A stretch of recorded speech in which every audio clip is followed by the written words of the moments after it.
Good evening, welcome to Relove Guitars, and what I've got here is Iain's Eart Corsair. Now all I know about Eart guitars, and it's peeing down, actually honking down with rain outside, got completely soaked coming in. What I know about Eart guitars is that the ones I've seen of are they're one of those strange AliExpress, or they started out as a sort of AliExpress presents brand, and I saw a couple of headless guitars first, and I know that Iain had one or two of them, and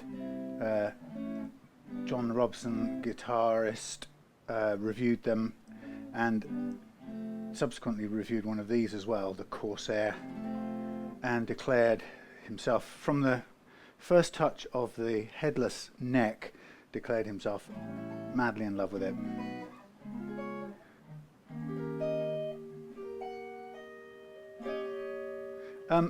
And with good reason.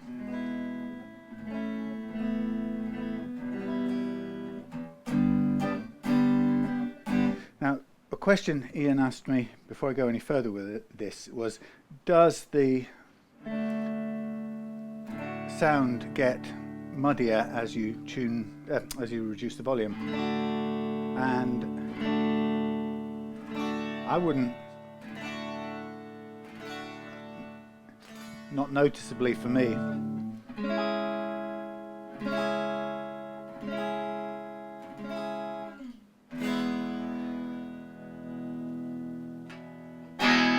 So we've got, this is it's a fairly bright, clean channel with quite a lot of gain on it, but there's a load of glassiness there, but that's not the guitar's fault.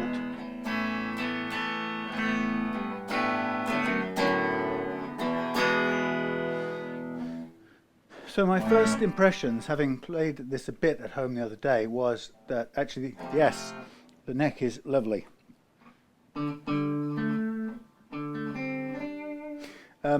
It feels widely spaced, and I'm going to have a look at the E to E string spacing in a minute.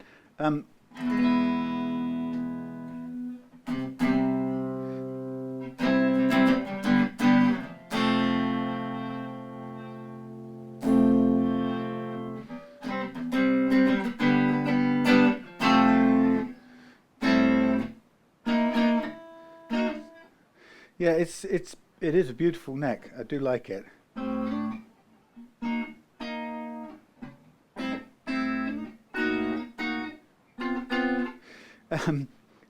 It's got some interesting frets, which we'll look at in close up. Things bashing around. Yeah, it's got a very nice neck. The frets are renowned actually for being beautifully finished. So we'll take a look at these in close up. Straight away, are there any downsides that I found to this guitar? And I know that Iain got this at a bargain price. Well, the answer is no. Straight away, nothing major. If anything I can find wrong with it, very small things. This has nothing to do with the guitar. This thing wasn't wound on properly, so it came off as soon as I stretched it, but I managed to twist it and bend it back on in a way that I would never do and never advise doing, but I got it on. Anyway, just for the purpose of doing the setup. So we've got this roasted maple looking neck, and if I'm using the wrong terms, forgive me. We've got this Eart thing, which is actually, of all the many Chinese names, it's not a bad brand name. You know, it's Earty. We've got sort of Geica copy of some, who makes these? Shallers, is it? Somebody makes a very sexy looking squeezy button tuner like this, but this Geica, the Chinese factory, which is probably where all these are made, they also make a copy of this. I hope they work okay. The first set I ever saw of these copy ones, they were grinding like hell, but these haven't. That's actually not true. I think this one felt a bit like it's got something wrong in somewhere in the turn, but that's easy enough to replace with another set if that's a problem. The nut is not installed beautifully. Of all the things that people have praised the fit and finish of these guitars for good reason. They are beautifully put together, but this is a bit of a mess, as you can see, and it doesn't really sit in there very well. It may be a replacement that a previous owner has done, I don't know. It looks like the original one, I have to say. Oops, sorry. Looks like the original one, but that isn't very nice, and it's pinging and grabbing the slots a little bit. It's got, from the outset, it's got a very low first fret action, which is great. And then we come to these frets, and they're done in the, I think the sort of style is called like a semi-hemispherical fret end, right? And you see it there, it's a pretty looking thing. Oh, I don't want my phone to fall out. It's going to fall out, sorry, hold on. I'm only on one camera today, unfortunately, because I forgot to bring this SD card. So you can see that there's a mixture of rounded hemispherical end with a bit of fret leveling that's gone on there. But then that's quite a bit of fret leveling, actually. If you really look closely at that, you can see that great big, it's like a glacier coming down the valley there, that flat spoon-like thing. They're like the tongue of a boot. Anyway, if you know what a boot is, children, it's a thing that people used to wear in the old days. So yeah, they're hemispherical, but the thing about hemispherical frets, which is quite nice, is that they are rounded from kind of all sides. But the problem with that is if you go right to the edge with them, as I found out myself from doing that on a customer's guitar in the past, and I ended up refretting it because he couldn't live with it, and I learned the lesson that way. And clearly, by the way, Eart has learned that lesson in the past. You might ask yourself, why are these spaced backwards deliberately away from the edge the way they are? And that's because, as I found out, a semi-hemispherical fret end is nice, but by definition it sticks out more on the fingers than does a familiar beveled thing fret. So just as a really crude example why, if we've got our edge of fingerboard, our normal fret edge sort of goes, I'll exaggerate it, it's like that. So you've got, first of all, this is pushed back in a bevel. All these edges here are rounded off, hopefully, in the fret polishing process. So you've got an all-round thing, and when the human hand sort of butts up against it there, you don't really get to feel, boink, you don't really feel much. It's very comfortable on the hands. Problem is, when you do, if you do the semi-hemispherical thing, you have your neck there, and what happens is it comes there and it goes kind of like this, straight on the edge, unless you deliberately bring it in to somewhere about here. So they're kind of more that shape. They're more that shape. And the fact is the fingers can really feel that, even though they're really smooth by definition. They just stick out and it feels odd.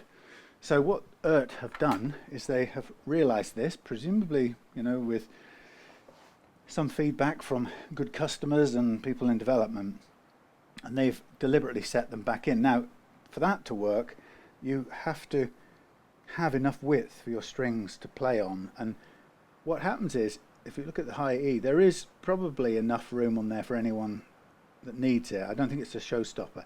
But if you do go near the edge, you're straight off. It's like there's no progressiveness. It's just bang, you're right off the edge. So, good idea to bring them inwards, but you have to be sure you've got the room that it leaves you with the playing width that your string spread requires. That's an important consideration if you're going to use that technique. And I didn't when I did it, and whilst they were very smooth, you could feel them more than you wanted to, or the customer could feel them. So I redid it with a more conventional bevel. But there we go. So that's that pretty nice roasted maple neck, and then we come down to a flame-looking thing. I don't know how thick that flame top is, whether it's a solid top. It could be a wrap or a photo thing, depending. I don't know. They're not expensive guitars. No, hang on, are they? Honestly, I can't remember now what the full price of these was. But so you got a body end adjuster, which is great. You've got an off-white, sort of actually slightly thingy, mint green scratch plate. Decent sounding pickups so far. I haven't really got to the bottom of them, but again, as with pickups, it's always there's acceptable and usable through to your own personal preference.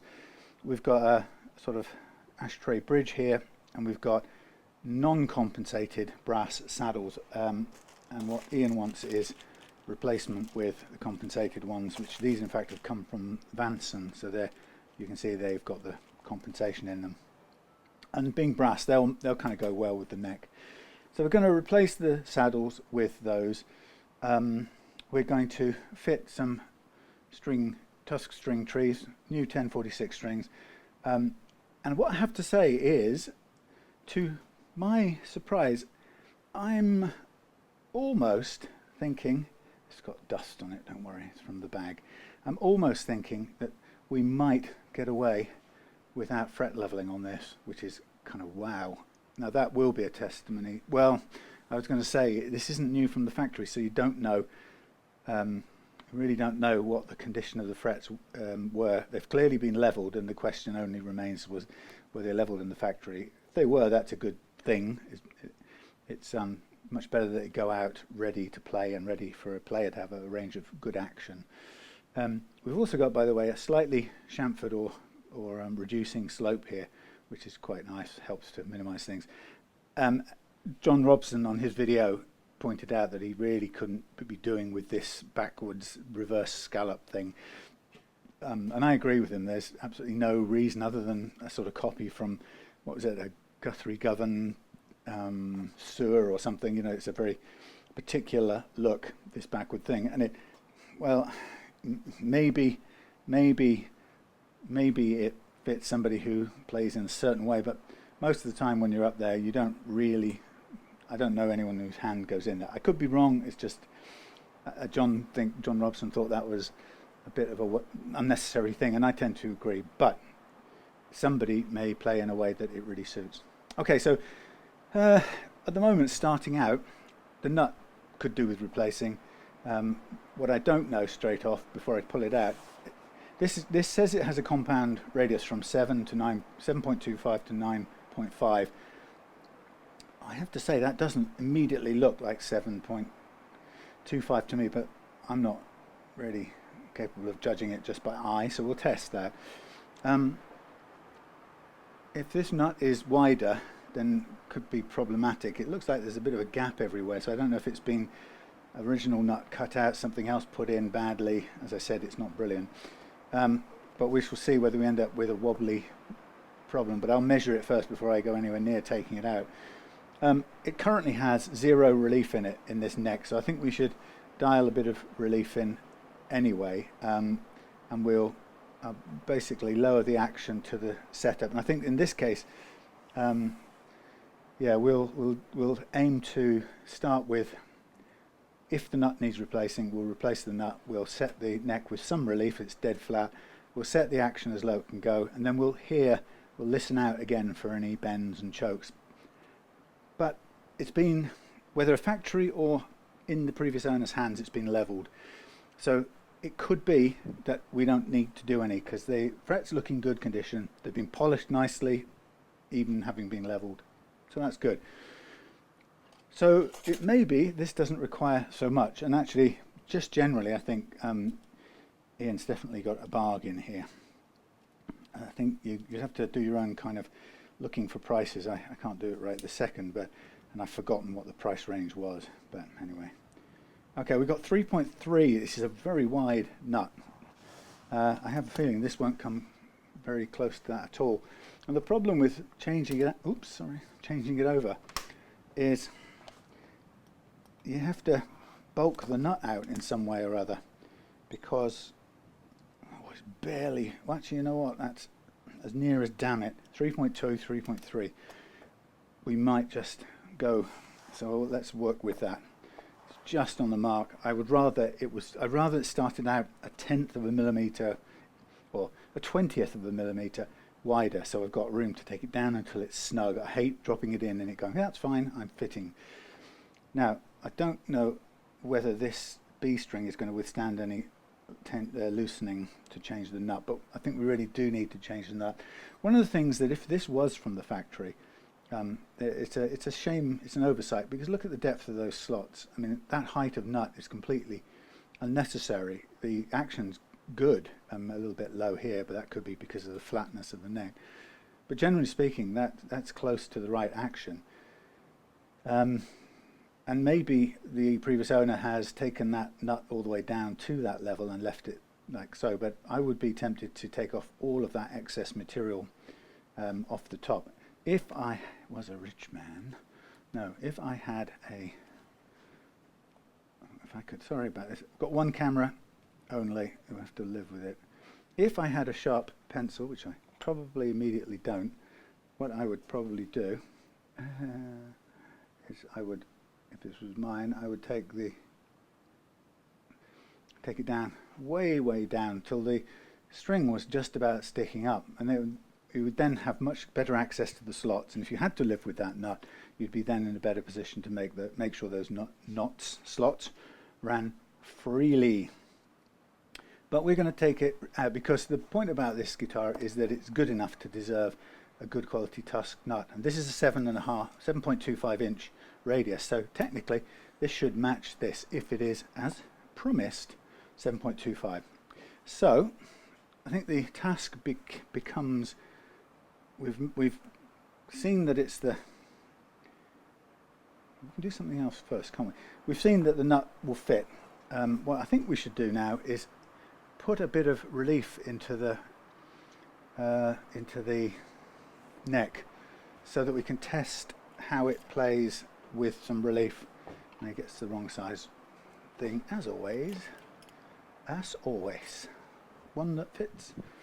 Okay, so what are we going to do for a bit of relief? We're going to go, holy cow, we are going to go counterclockwise, aren't we? Let's put this down on here. Counterclockwise. So about 30 degrees in total. And then I'm going to have a look at, oh, I've got back a gap.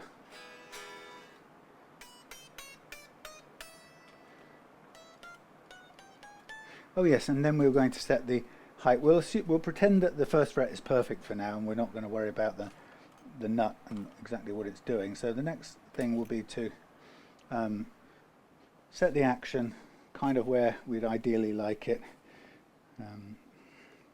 which isn't probably that far off already. It's 1.5 on the high E. So we'll take it down a little bit. There's a bit of difference here. The D is considerably higher, which we don't want. So we go for the 1.2-ish, maybe up a tiny bit with this, and down quite some way with this one.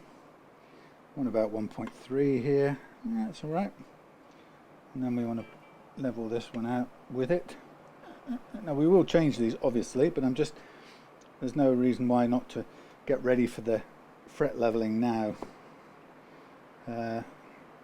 with the strings as they should be, or as they currently are. So that's 1.7-ish, that's too much. So we take down the A now a little bit. I've got used to being able to read it from this side. I'm sorry, you're not even looking at what's going on, are you? I'm so sorry. I'm so sorry. I am remiss.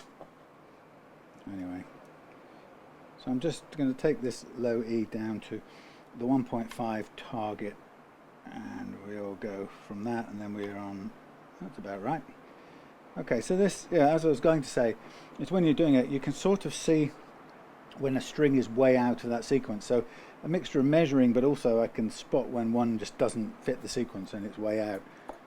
Blimey, that rain is throwing it down. My car is still playing up. We had a choice. Do we spend a few £100 on an electrician with unknown, unpredictable consequences? Or do we keep it going for now until we find someone who can do it. So we've got a little bit, probably possibly a fraction too low somewhere, but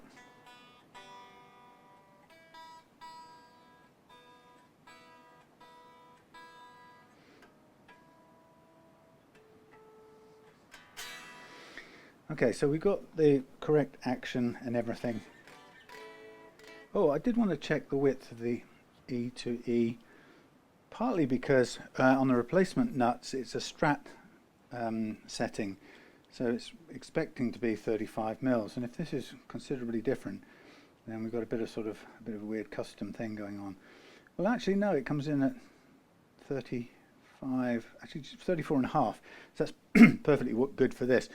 But that's weird why this feels wide, and I think it's because of the bulk either side, and then maybe they've made it a little bit wider so they counter that problem of losing a bit on the shortened semi-hemispherical frets.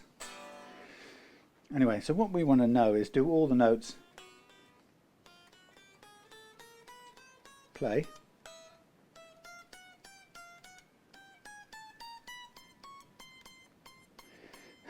One slightly struggly one. That's a shame. What are we on? 21. Is that 21? 12, 13, 14, 15, 16, 17, 18, 19, 20th. It's 22 then. Yeah, 20th. 20th high E. It's just a little bit. So there we go.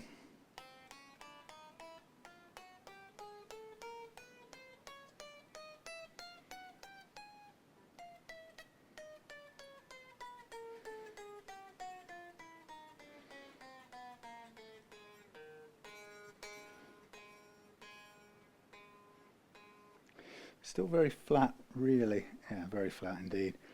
That I'm not going to flatten dial any more into it, but I think that little bit of ziz there at the bottom end here would go away, because it's just actually sitting. Oh wow, the spacing on this is terrible. No, what it is this has gone too far to one side. God, it's sitting somewhere. It makes the whole thing look terrible down here. The D and the G, everything else is wider. Phew, not good. I'm going to take a close-up actually, because if that is a, if I could find a low-quality part that's spoiling this guitar, actually, I think Ian's kind of probably picked it out already. Now that's where they fall naturally, and look at the difference in spacing. So your kind of marker for spacing is your D and your D and your G, right? Now look how the G and the B are miles apart, and then obviously they're back to normal between E and B. So it's the spacing between the barrels that appears to be excessive, and it's kind of, well, it's just not working right. And so that away from straight over here, that would drive me a bit mad. You've got good spacing, good spacing, good spacing, terrible spacing, terrible spacing. But I'm being a bit overcritical, but it isn't a good look. And all I can hope for is that the new brass saddles take care of that. So let's just carry on going.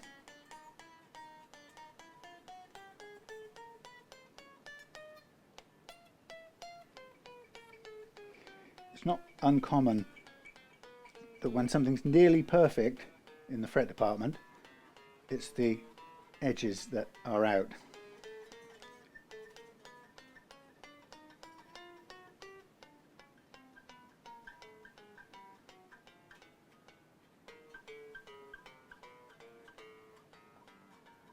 Actually, that's pretty good. So it's really one tiniest little spot up there. Now, what it doesn't tell us now is what the bends do. Oh.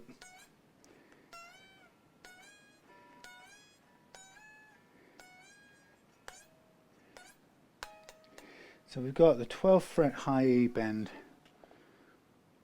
is choking out, 12th fret high E bend. So there is some work worth doing on it, despite it being almost perfect.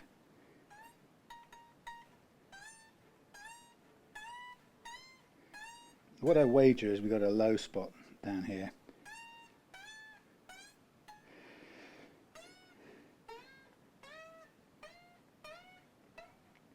Just cutting my fingers. So pretty good. I would say very good, and I think it's that good because they have leveled it somewhere, factory or previous owner. So I guess guitars come down to me to sort those two little things out. And why not? If you want the lowest action it can have, that's what it comes here for. I'm going to slack off the strings and examine the neck nut for removal. See, even then, pulling it and feeling the string stuck in the slot is not a good feeling. So as we go along, that's okay, it came out fairly well. We will move things away. We'll reuse and slightly enlarge the holes for those things, string trees. I think I might just get that B to do up again, fingers crossed. So I'm going to get a little bit of tape and hike the strings out of the way. I don't want to pull them all the way down to my... Oh, there you go. Yeah, that's... Okay, so here we go. So this is the telltale. Somebody's taken the nut out of there. They've done it kind of the way I do it, but they've cut a line. They've overcut. You see that? They've left something. Probably the glue has gone into the little extra slot that they've cut. Now that slot down there, by the way, isn't a problem. Sometimes you get that when you have to try and remove a nut, but you can see that it's not perfectly removed. The it's taken a bit of chipping on the front side of the lacquer. So this is the previous owner, I think. I don't think the factory has done that. We can obviously replace the nut with a nice new thingy, which will look like this, but it feels just a hair's, well, it's low enough so that the tiny bit of looseness isn't a problem, but it's a bit wider than I would like. And again, you see, that could have been from somebody with a a slot file. So I don't know what the bog standard width is, but I'm kind of going to guess it's probably it could be a little bit wider than standard, which would be a thing then to watch out for on these Earts, because it makes replacing the nut, certainly with a tusk anyway, makes it not so straightforward, unfortunately. But you know, they're so far, I mean, it's looking like not a problem.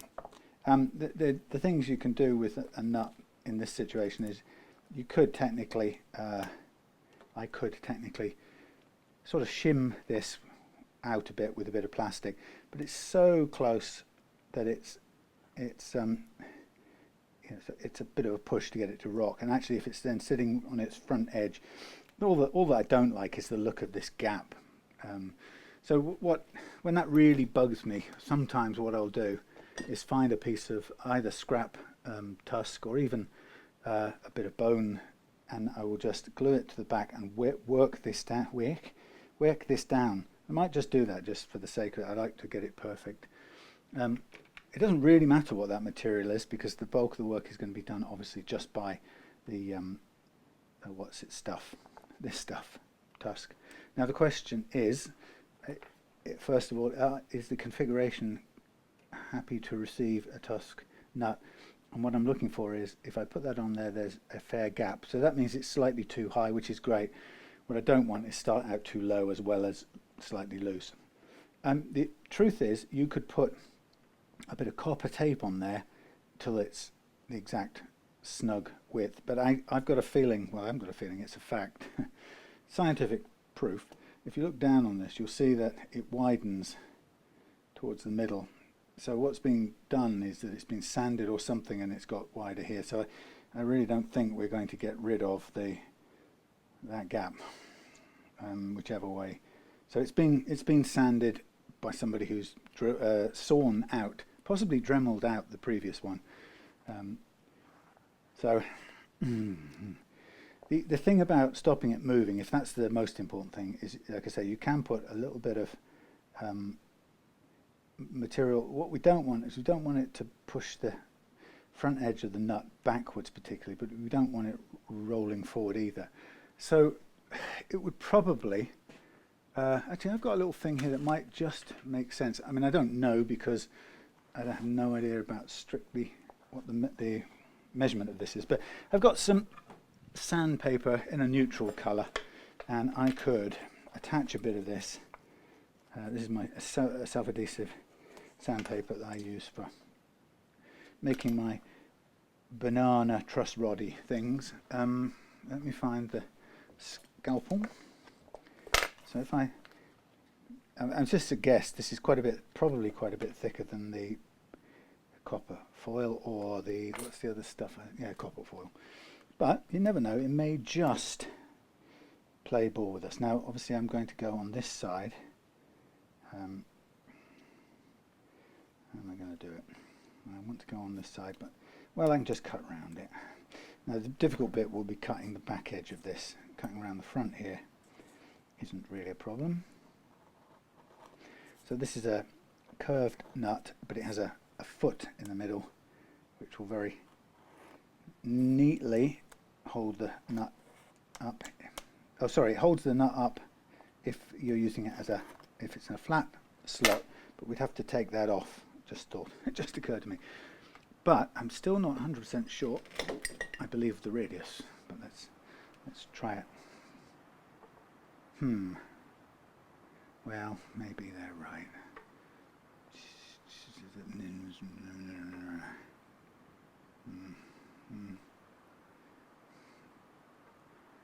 It's not quite.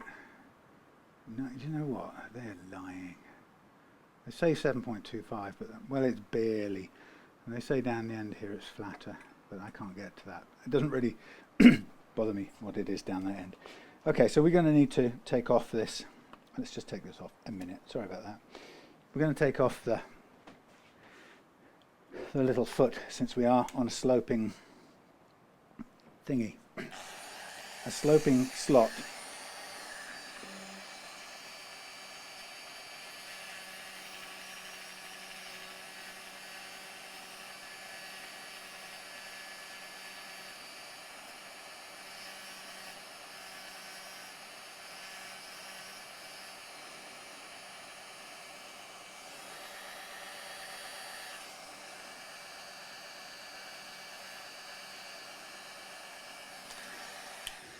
So that's just taken away the little foot. That's good for when you're using it on a flat base. And just to make sure, we just kind of run it up and down a couple of times. Okay. So now we can put it back on here. Okay. Now we'll go around here. It may be I'll do all of this and it will end up just being too thick to fit in which case I'll take it straight off, because there's no way I want to make it any, or I don't want to adjust the size of that any further. I quite often get caught with a, oh, that's so close, with a bit of a, oh yeah, that's so, I'm going to use that. Yeah, quite often there's in fact this guitar here, this guitar here is a Indian, or it began as an Indian-made vintage, early vintage brand, and they came with about a 3.5 or 6 millimeter nut slot for their proprietary nut that they fitted in the factory back in the 80s. And the problem with that is that there's nothing modern that will fit it. So you come to upgrade it, and if you want to use Tusk, then what you have to do is to what I did was just I closed down the slot by using some rosewood, fitted some rosewood into there, and then what I ended up doing is thinning down the nut to match this new reduced slot, which seems quite extreme, but it's on the basis that it's of course much easier to reduce a nut slot than it is to, reduce a nut to a narrow slot than it is to try and boost a nut for a too wide slot, which is what we've got here. Now, what I should have done before I went and committed myself to this, see, that's much better fit. If anything, it's a tiny fraction too wide as imagined. But what I can do, if I'm sort of going with this plan, is I can then, since I'm not going to live with, I shall not live with the, it moves, it's not even, doesn't even stick in one place, but it will do the packing out. Yeah, I can't live with the over wide wobble or the lean, so I can now just take a tiny bit more off it on the flat side, and we can just get it to drop in. Now what it's doing is it's, when I'm pushing in, because it's a bit too tight still, it's pushing the thingy up. So I'm going to just, funny enough, it's probably easier to add a bigger piece, if I had to, onto this than a small thin piece, and then bring it back down size. So this is, I would say this is nearly where we want it. Still got that little bit of a gap. Yeah, that's sitting right in its spot, except at that end it isn't. I can't quite see why.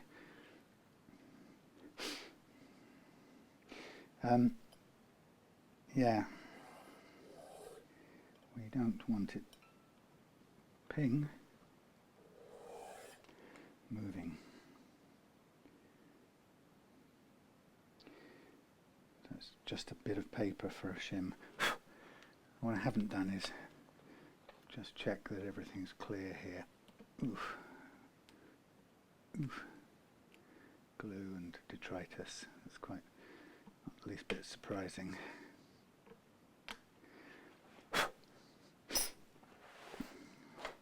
So this is often, getting a nut right is often the trick. Actually, there's metal stuck in here. Has it gone through to the truss rod? I think he actually has. What is that? No,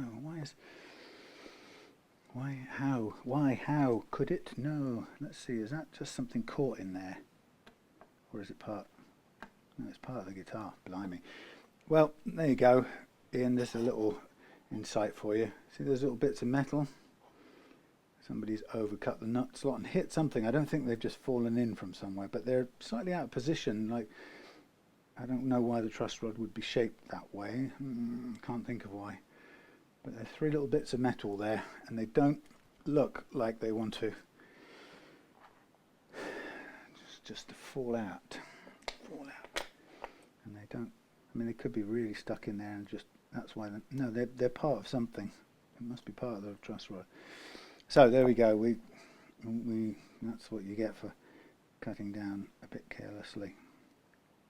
So we're coming down to, yeah, I want to get as close a fit as possible. Well, what I'm seeing is that this thing is badly cut on one side, and it isn't going to sit any better than this, which is a shame. It's teed up nicely on this side. What's happened is it's pushing up the paper a little bit. I mean, the simple thing to do now is, if we were happy with where it sits, would be to cut back. But now that's now low.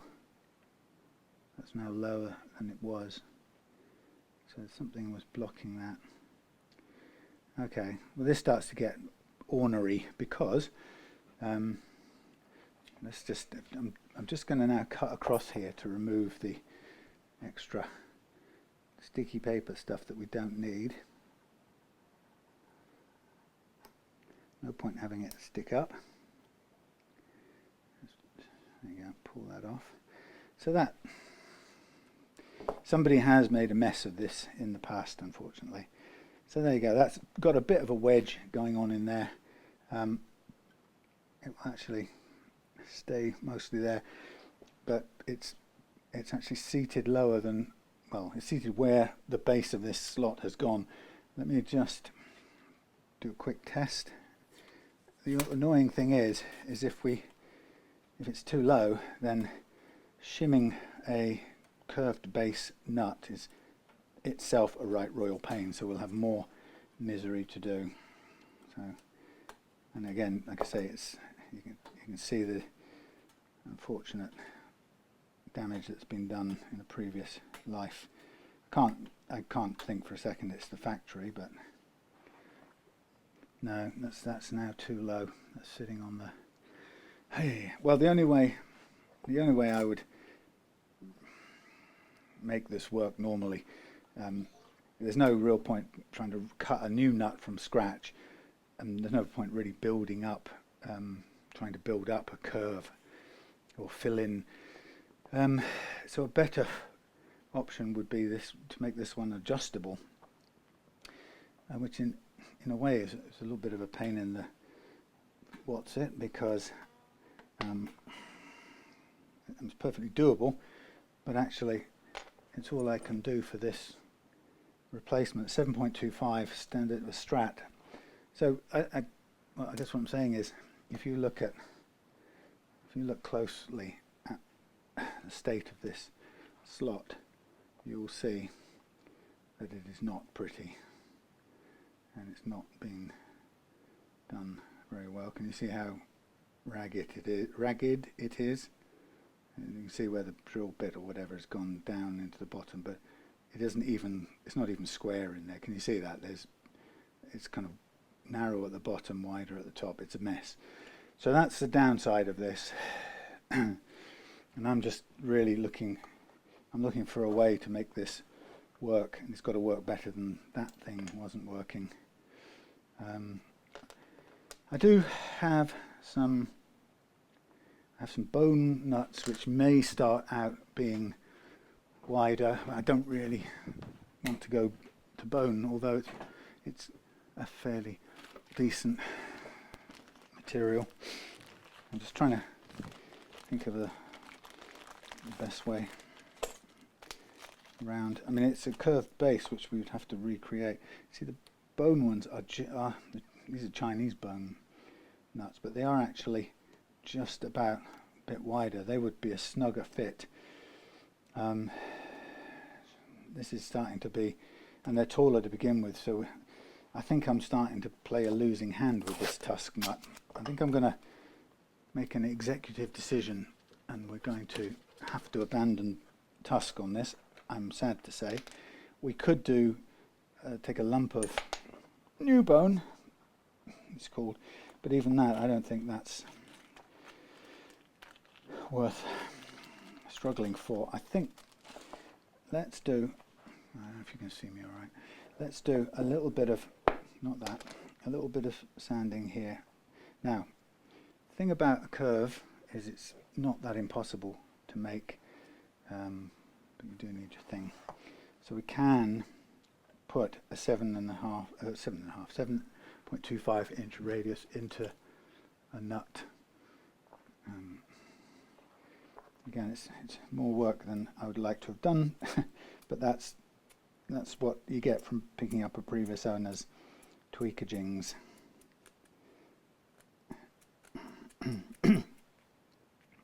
I'm saying to previous owner, and I apologise if I'm maligning the previous owner of this guitar, because in a very outside chance it was the factory, that's not great. So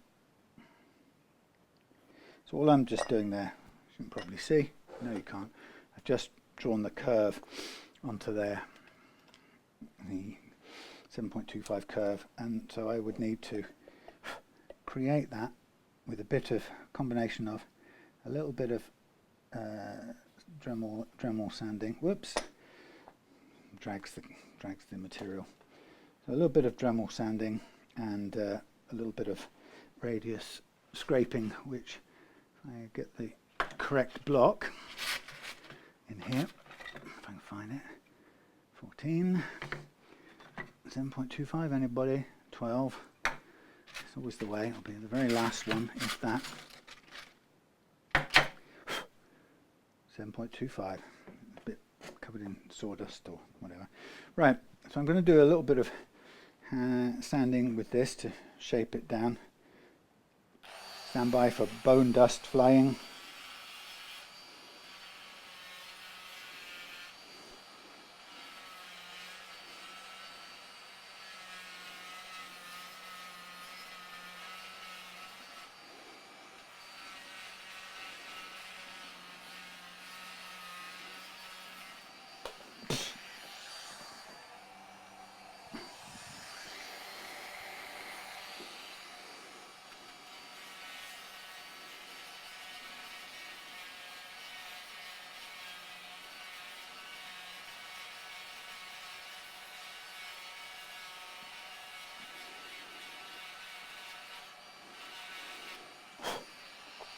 So that is by no means perfect, but the idea then would be that we use this radius device,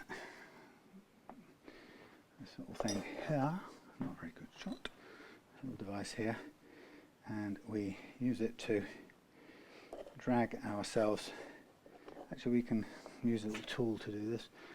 Well, we have to have the right radius block, and I bet that isn't it. No, that's a 9.5. But actually we don't use it that way, so I can use it. Sorry, I'm just thinking out loud. So I'm not following the radius on this. What I'm using this for is going to be just to hold the nut close to where I want it, and I'm going to be following the marker lines on it. Not quite how Bob designed this, but it's kind of a way that I've found to use it that suits my needs. Okay, let's put that in there to there, something like that, and then something like that. So I'm using this block now just to hold the thing, and this is a 7.25, sorry, this is a 9.51 technically, but this is a 7.25, and I'm just using it to basically get myself a smooth shape on there. Now this is not scientific, as you can probably tell. It's going to rock and move slightly as I do things, but what's good is that it allows me to get as close as I can to the 7.25. Then I can thin it down a bit, and then we can put it in there, and if we've got the basic start height for that action, then it'll be a fairly simple matter of just using the nut slot files to bring it down to where we want to be. So I'm almost there on the radius shape. I think that is pretty good. So that was a quick thing. Now, as I say, normally the problem sometimes with tusk is there are a finite number of tusk nuts in the world, and to get the vintage curved 7.25 thingy, we are limited to the style that it gives us, and it's a standard Strat, and it means that if our manufacturer has deviated from standard Strat, Tele or Strat, then we're left with a slight problem finding a fit. Now this is very close fit. I just want to take some thickness off here very carefully, nothing extreme.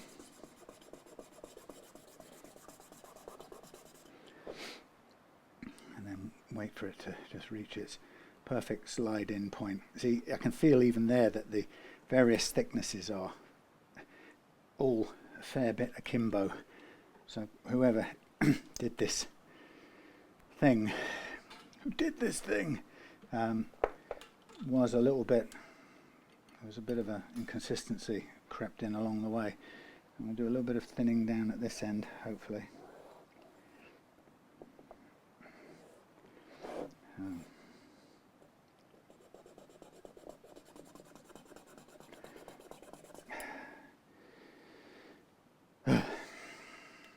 So it's always good to have the occasional, yeah, it's definitely much narrower at this end. That's nice and snug. The one thing that's good about that is it won't go anywhere. It's sitting, right, so it's sitting on a ledge that, so what's happened is the previous person has worked this slot into a bit of a lathery mess. So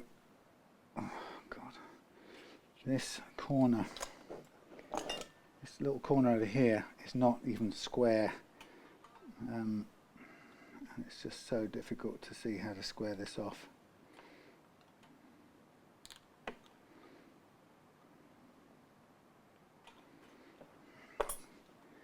Oh God, it is. I can see what needs doing on it, but it's ragged underneath. I think we're going to have to live with that slight raggedness, I'm afraid, because we need it to, just more than anything, we need it to fit and perform. Now it is just by fact it is narrower down here than the other end, narrower at the base end. So whatever somebody did, they've gnarled it up a bit at the base end. So we're just going to have to try and accommodate that distinction, that difference, with a bit of extra work down this end. And like I say, that's not bad actually. It's going to sit at a certain place, and it's going to sit, and it's going to look ragged under there because it just is. And the problem is, if you keep on sort of digging to try and straighten out an unstraight slot, what you end up getting, unfortunately, is you'll get a deeper hole because it's not even even the way it's been done. So I think that is. Oops! No, there's a little something just happened there that I didn't even anticipate, but I'll show you up close now, which is a slight surprise. Oops! Never mind. That's not the end of the world. What I wanted to do is place it on there. So we're quite high up. So I think this will be a case of gluing this in earlier rather than later, and I think we'll work it from there with the nut files. In fact, actually, do you know what? No, it will move. It will move. Yeah, let's put a tiny dab of glue on so it will stay in place. Yeah, so there you go. I think I said something earlier like, oh, this will be a straightforward job, easy to do. And then, of course, I touched wood and said, oh, famous last words. And then, of course, you find out that is famous last words. And before you know it, you are trying to put right problems. Now, for those who don't do nuts, it is true that tusk is my preferred material, but bone is entirely valid as a material. You just sometimes have to do a bit more work to ensure the slots are free running, and if we have no alternative because of what's happened to the slot on this guitar, then that's how it is. We're just going to have to live with that, and we're going to have to do our best to compensate for that. So I'm just going to press that, put that directly over there, spin round. So what it means is I've got plenty of room now to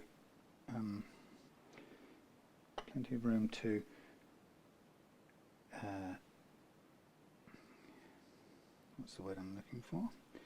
Adjust this when the time is right. Sand down, file down, and I want to get it in as close, hard as it's going to go. Stay in one place, and that's good. So the next job will be to undo these again. Lots of frog tape coming in handy. Now it shows an unpleasant gap, and I'm sorry, but that's courtesy of your previous chap. How would I fill it? I might fill it with a little bit of, in fact I might just fill it with a tiny little bit of resin filler, but I'll do it right at the end because it takes a long time to dry. But I'll just fill in the hole so you don't see so much of a dark hole. But the alternative is you completely rebuild the slot, as I mentioned earlier, but I don't really want to be doing that. That's quite a full-on undertaking.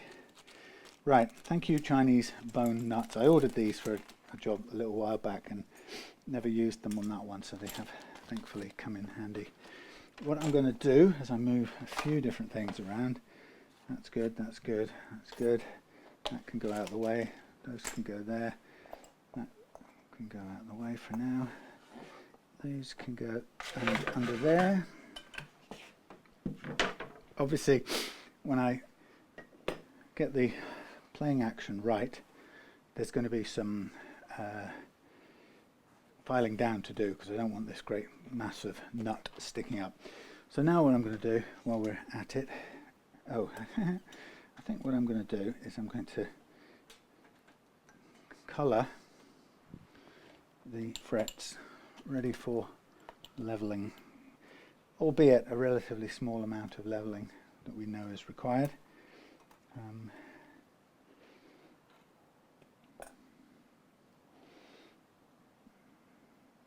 We're still going to do it to free up those chokes and that one slightly squelching high E fret. Now, I think the reason that is still there at the action that we want is because the method of levelling that somebody else will have done will be slightly less accurate than mine. And it's not a brag, it just means that I level with the strings on and the neck under load, which they certainly will not have done either the previous owners, or I doubt the previous owner would have done. So, and though I can see from these fret ends it has been levelled, and it may well have been a 7.25 inch radius block. It's not a bad thing to do if all the manufacturing is fairly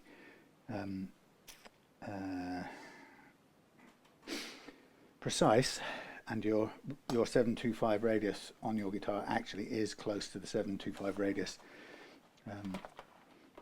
on your radius block that you use for leveling, then you can get good results, and you don't waste a ton of material. But if there's a deviation, discrepancy between the two, it will end up costing you in fret metal, which is unnecessary and undesirable. Let's zoom right out. So I'm going to remove these horrible metal string trees, and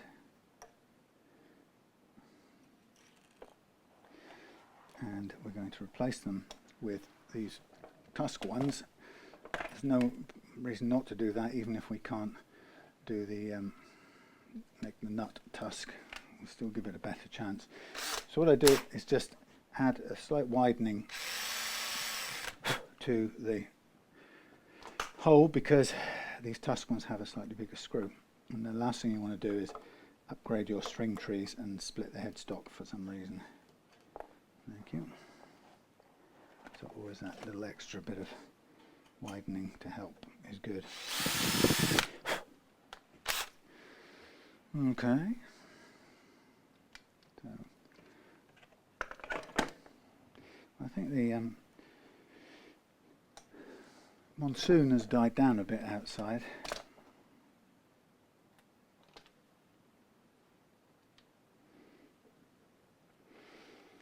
Okay.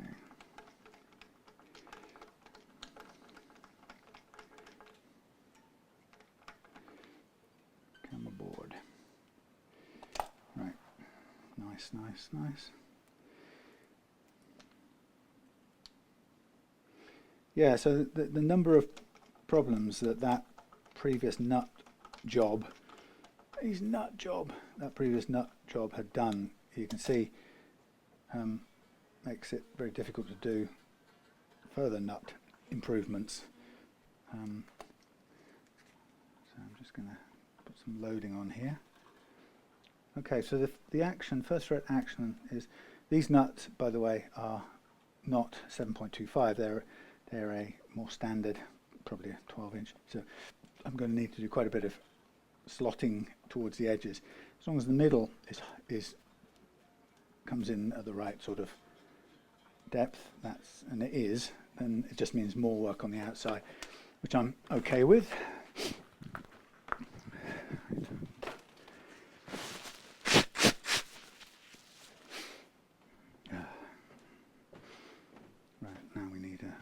tune up. Let's just give these a pull while we're at it.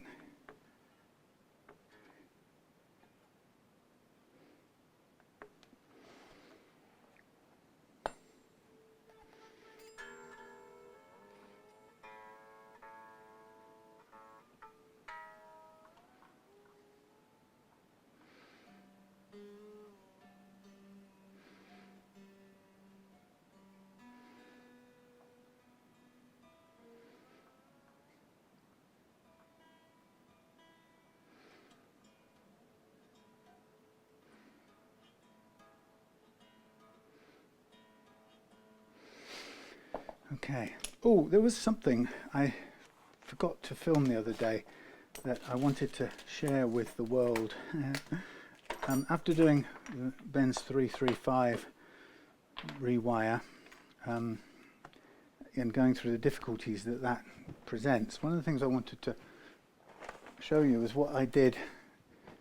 One of the hard things to get through the body is the jack socket, because let's say on a 335 it comes quite away from the F-hole, and what I did as a way of getting it through, the problem you've got with the pots and the jack is how do you pull these things, how do you get something in there to pull them through the body and out.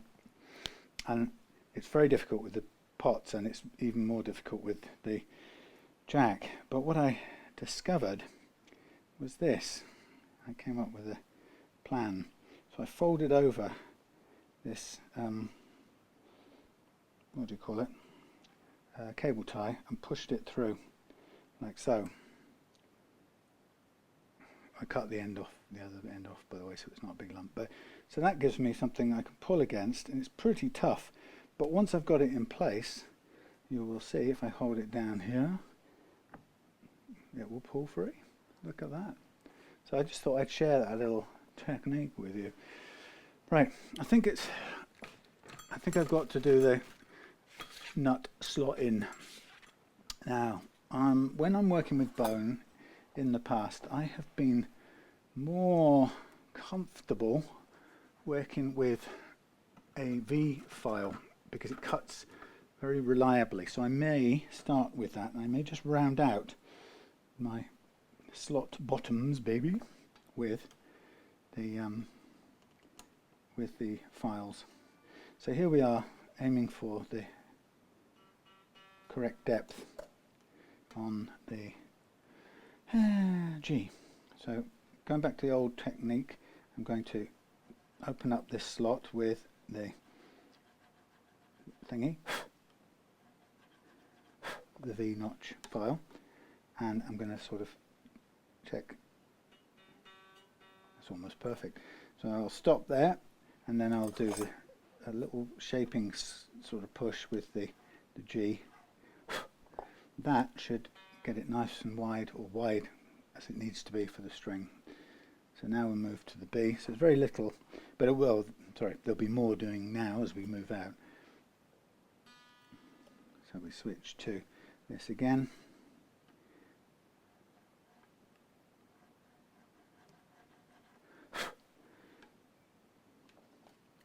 Yeah, I should follow my instincts. I used to use this all the time, and then I switched to the Hosco files because I'd bought them, and actually I would be better doing just what I'm doing here, using this for its consistency in this point, this part of it, taking it down to the right depth, and when we get there like that, and all we really need to do is just kind of round out the slot with the correct gauge, and that's lovely. So I feel much more confident doing that approach.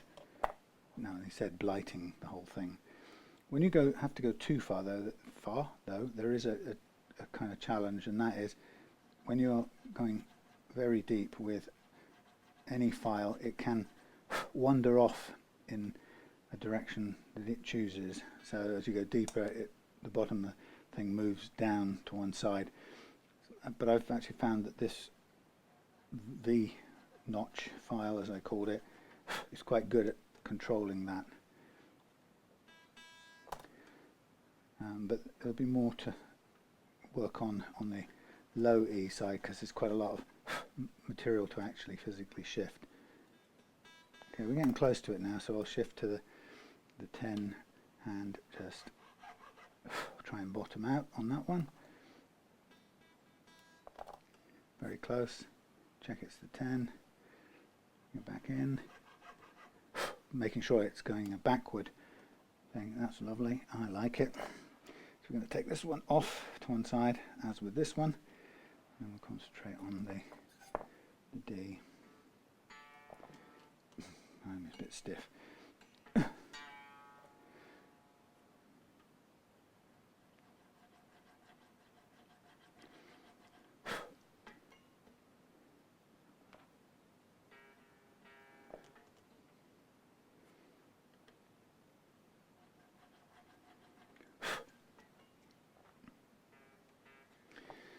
I've decided I can no longer face talking about the state of the world on videos or anywhere. Well, suffice to say, I consider myself uniquely pessimistic about things at the moment, and I don't like being that person, but whilst mostly I'm an optimist in most situations, I'm also probably tempered by realism, as I would see it. I'm a rationalist, and I have to see convincing arguments for assertions, not least if people say, oh, this is all going to work out for this and this reason. I have to be supplied with a coherent argument for why somebody believes that. In this case, unfortunately, I can't find it in me. Right, now we've just got this low E to do, and it's obviously starting out pretty high up. It's vital that it goes in a straight line down because we can't afford it to come towards the edge of the thingy. So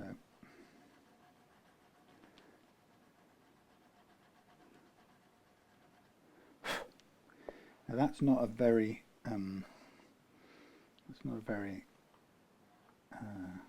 even hole at the moment, because that makes quite a sharp indent in the middle, so I'm just rounding it out carefully. And then we've got quite a bit of room still. That will mean a bit of shaping of the nut when the strings are all off after the leveling. So 46, and again backwards we go.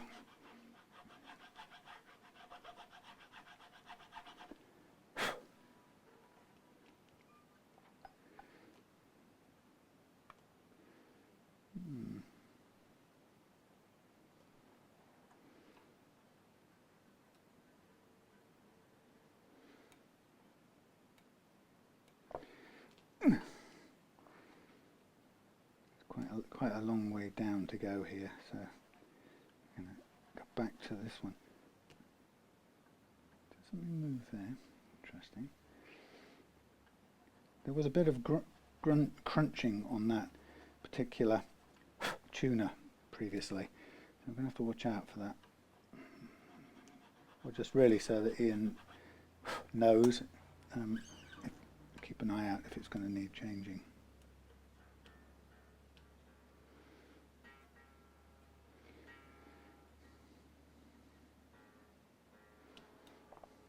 These are all a bit further higher than they should be. Not far, but just a tad.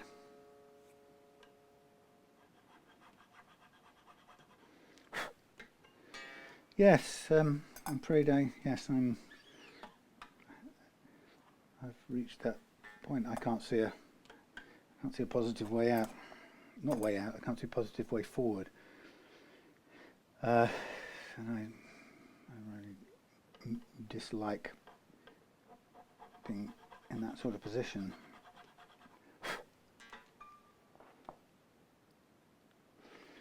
And also, I really don't like feeling kind of unable to talk about it, because I can't see any positive to it, or because it's uncomfortable to talk about for other people, you know. And I think I pressed buttons of an old school friend of mine today who, you know, wrote me a message saying, well, while he normally, you know, likes to see my posts on Facebook, he was troubled by what I posted today, and you know, I respect his view, and I appreciate him taking the time, you know, kind of off camera, as it were, to tell me why and what he was concerned about. And it was, you know, at least we could have a conversation about it. But whereas I stand by what I said, because it's a considered opinion, whether it feels uncomfortable to someone else or not. I can't change my view because if it makes somebody concerned or uncomfortable. Unfortunately, it's, you know, that's my take on it. And just as somebody else has their take that maybe leads them to think my view is concerning to them, you know, I respect their view for being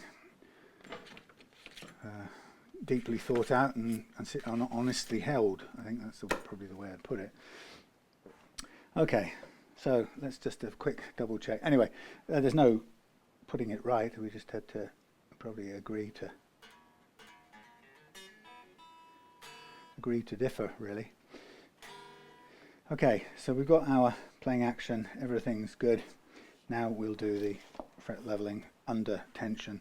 I'll just make sure it's all in close to tune. Oh, well hit.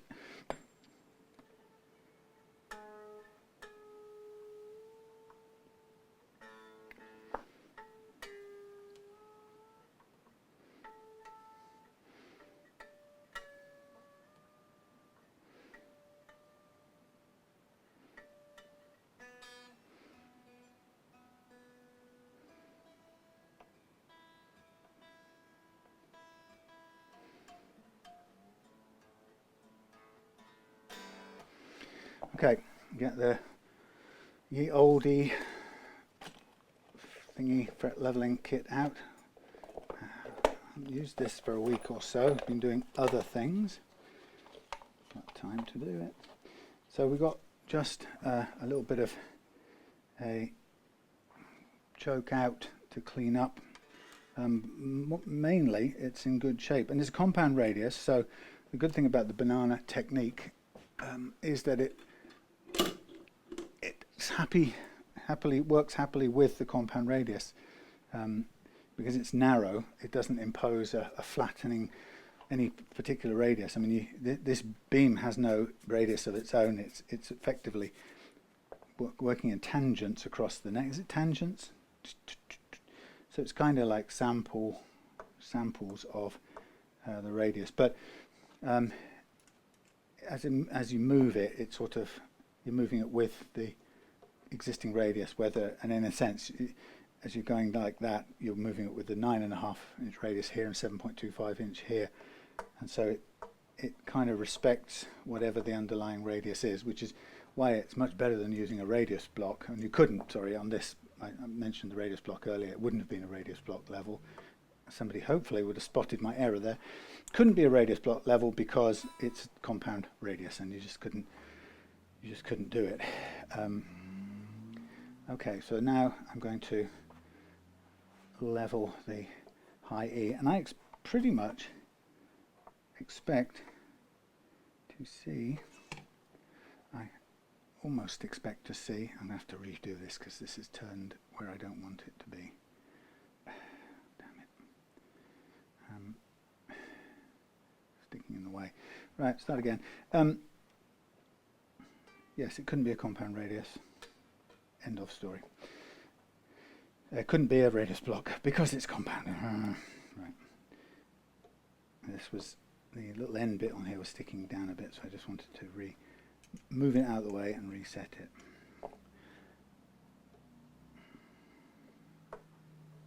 yeah, so just very weird time really to be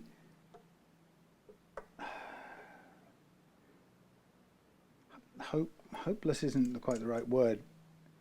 You know, I in the present moment, you know, my sort of take on life, it's an ancient take on life, but what I learned some years ago, over the years, was that when I've concentrate on being in the present moment, what I consider to be problems no longer are problems. There is no, rarely, if ever, any problem in my present moment. I'm not saying for other people there aren't, I'm just saying for me.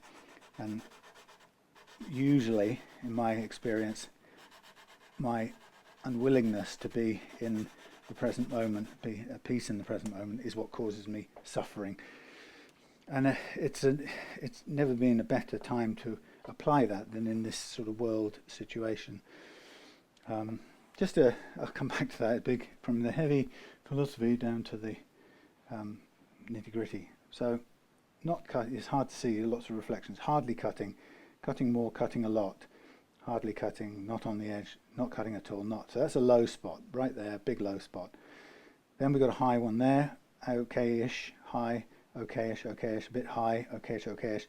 Then you've got three low ones right down there, which is what's causing the, what have we got, 12th fret, high E bend. So, did I say 12th fret? It was, wasn't it? High E on the 20th, right? So that choke, that little choke on that string is caused right there by this being lower than either of those. So it's the dip that's made that one choke.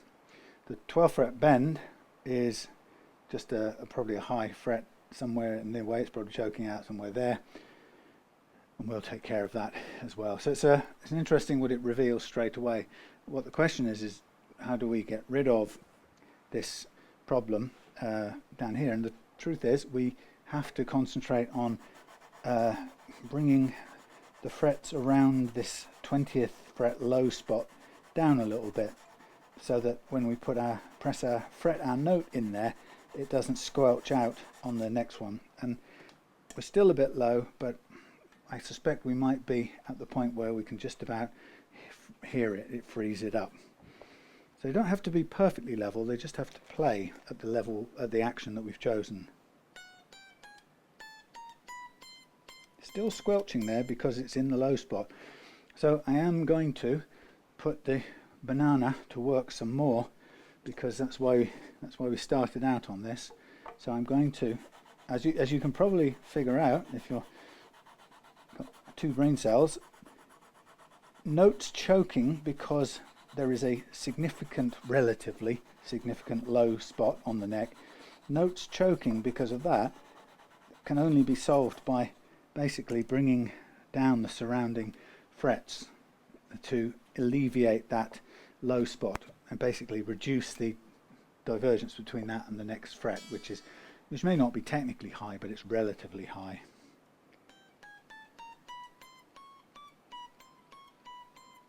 It's nearly there. I'm going to do a little bit more because you can always afford it to be a tiny bit lower down at this end, since it's the dusty end, which often needs a bit of fall away or whatever people call it. So I'm just going to sort of hit that a little bit more down here so we get that one note cleaned up, and it's right there because of that low fret. Now, as to why it's still low, it's not cutting that fret, but it's cutting everything around it a little bit. As to why that fret is low is anybody's guess, and the amount low that it is very small. It's only, I'll live with that. That's good enough, frankly. Now, when we have the 12th fret high E choke out, 12th fret, that's 14th fret, not 12th. When we have the 14th fret bend choke, that isn't caused by anything wrong with the E. Well, it can be if it's starting in a ditch, that can be a problem. But if it's not in a ditch and it chokes out, it's usually because of a high spot on the G. So it's not until we level the G track that we'll really cure that one. really cure that problem. So we've cured the first problem, and now we're going to just kind of move across on the B on into the G, and we'll be looking to free up that bend when we get to the G track. And once we've done that, then we kind of know we're in a good spot and we can go on from there. And I would just then run over all the other frets so that there's a kind of equal covering. We've done a little bit of a touch on everything, so we haven't just done the outside edges of the frets. And so, as you often find, as soon as you come in away from the edges, the leveling or the touch of the leveling beam is more consistent. So again, I'm just going to check the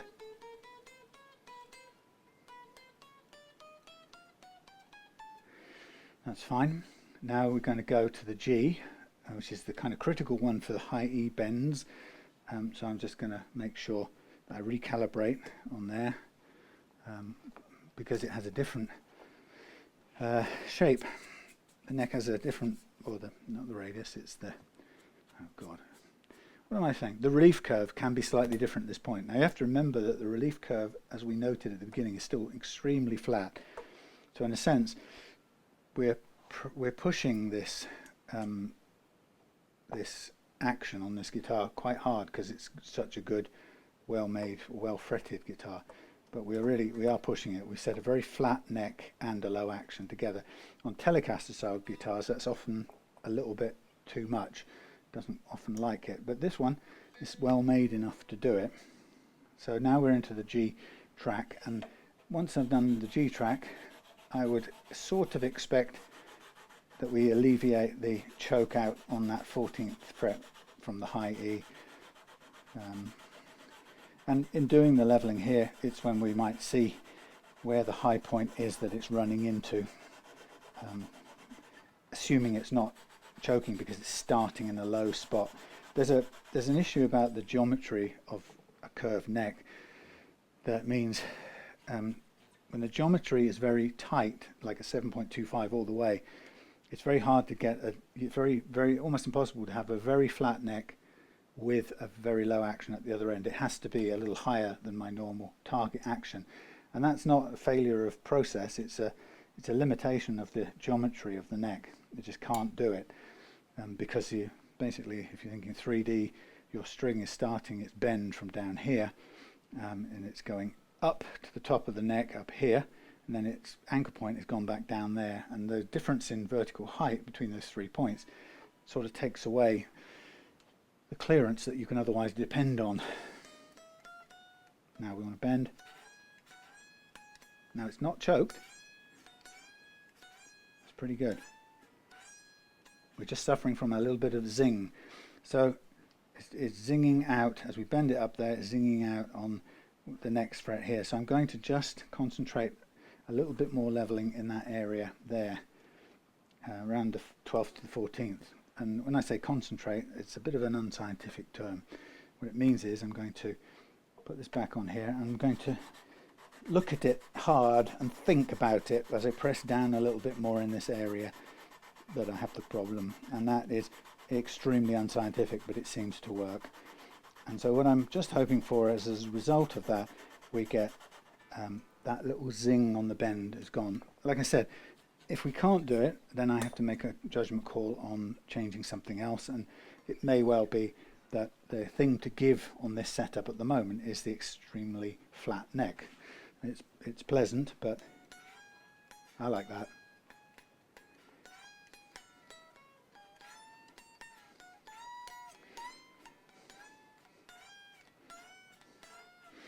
I think that's going to be as good as we get with this action and this flatness. So that's again a judgment call from experience. So I'm going to stop there, and we're going to carry on now and calibrate for the D string and move on. So it's all good stuff. We're still running. Boring with, I know, with one camera angle. I'm so sorry. My mistake and all of that. That's good. The profile is still the same as it was on the G, so we don't need to recalibrate the bar or anything. We just get in there and use it. everything seemed to be good on this track anyway. There was no fret slap, which is a good indicator of generally good condition, well leveled frets. I think there's only a small difference in my method, a small improvement using my method on the original leveling, but that's what you get, just a little improvement. And for some people it's good because it makes it that little bit lower.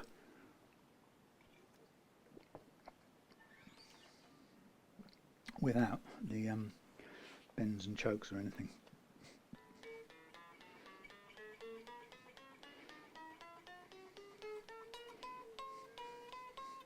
Good. Happy with that. As I think I would be from hearing the lower strings play on this guitar, everything seems to be in fairly good nick. No major fret slap or anything to deal with, so that's good. So we shall be whizzing along now. After this, I will then remove I think what I might do actually is I might take the resin, the wood coloured resin home, and tape it up at home and do the little resin fill at home on the workbench table, the dining room table, and then have that sort of hanging up, drying, setting at home. And it's not meant to be a full-on repair, it's just to fill the hole underneath the nut that the previous incumbent has left.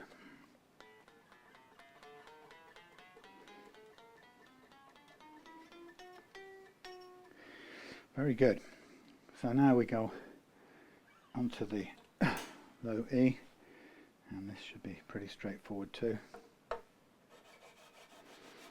Again, as you've seen in the original close-ups on these frets, they are clearly glaciated, flattened at the ends from the previous job. So we expect, as soon as we put the beam on them, we expect that to show up again. It's not that we've done all of that leveling, it's just that that's how it was leveled before. But it wasn't any way bad in terms of playability, so I don't think we need to do any more to it. Apart from tuning.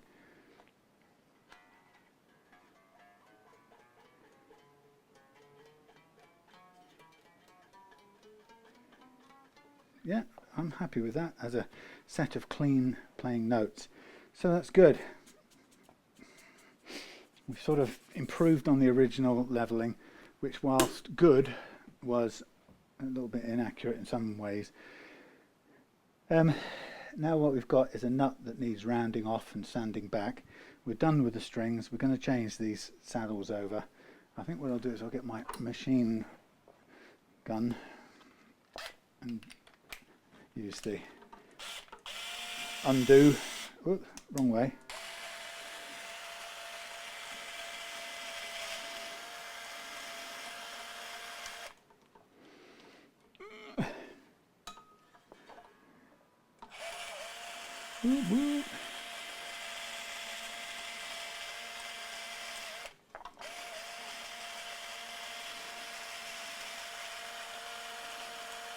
So in a way, the precision hard bit is done. The remainder is polishing, rounding. Oops, this one's folded over. Yeah, we've got to recrown and polish the frets and stuff. And to do that, I will first of all mask off the fretboard before we do the recrowning.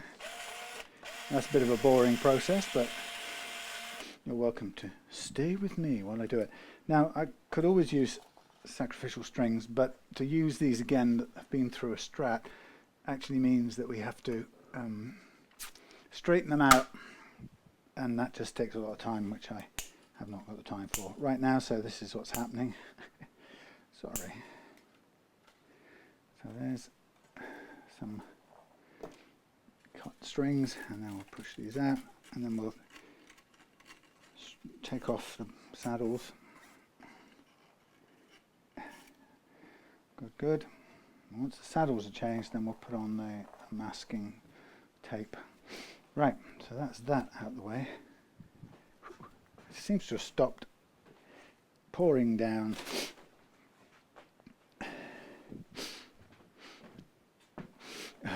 Right. Okay, so a fun part of this process now will be to file this down, but let's take away the, let's change over these first. So just what I tend to do, just for the sort of ease of things, is I tend to just mark where something sits to begin with, just so we have a start point that saves kind of making it up and inventing it. So that's going to be my high E intonation point. And we can get rid of these.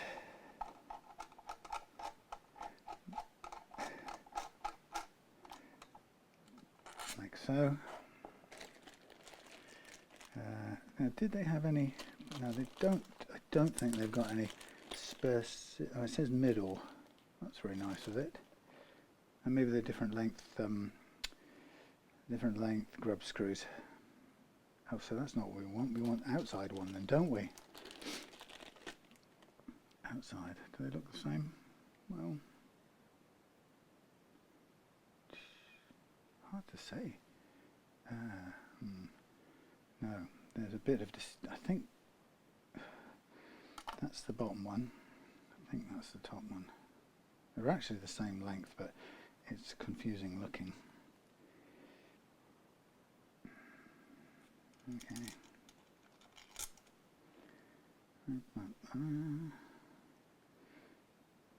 So they're quite cunningly done, these little saddles. What I'll do is in a second, I'll just bring you up a bit closer.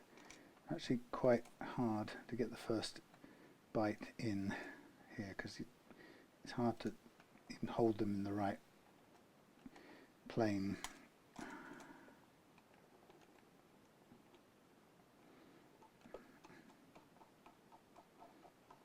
Is that on there? If it doesn't get on there, I don't like it. It's annoying. Right, the only thing you can do is, if you struggle to get the thing on the first time, is undo the grub screws, pull them as far out as you can. I'm just looking at them. They do appear to be slightly different sizes, so height-wise. So I'm going to put the shorter one to the outside, and then you get a lower. You're more in line with the screw when you try to get it through. But it just doesn't. It's really hard to get to fit. Oh, man. Well, the first thing that doesn't help is having too much spring. So the first thing you want to do is snip the spring, because you want about 1 millimeter or so of extra thread sticking out before there's anything. So that it gives you a chance of getting it in, matron. So there's the shorty. That's that way around. That's going that way around.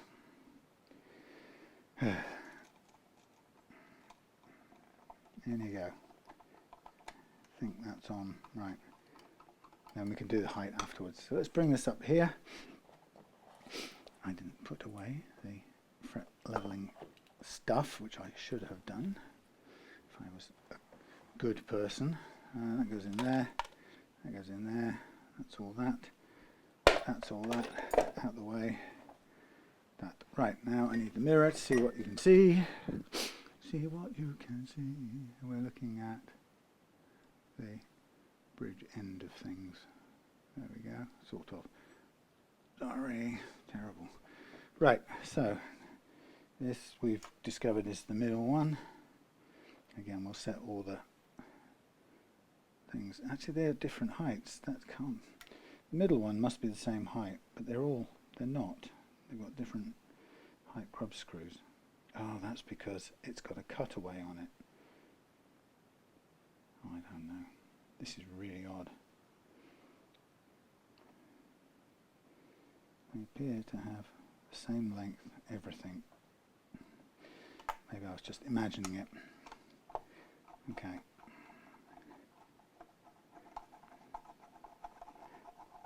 So off comes the original.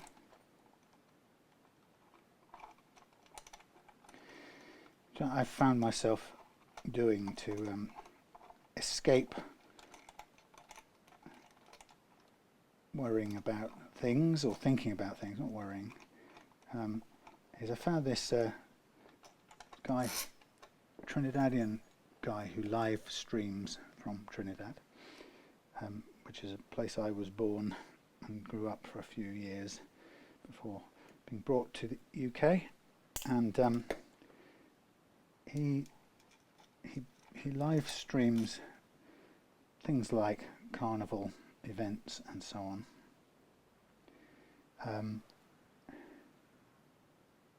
Now this is interesting. How does this work?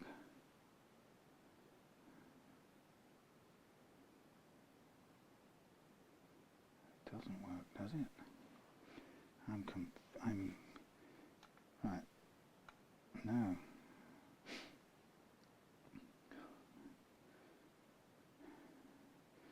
Hang on, I'm getting.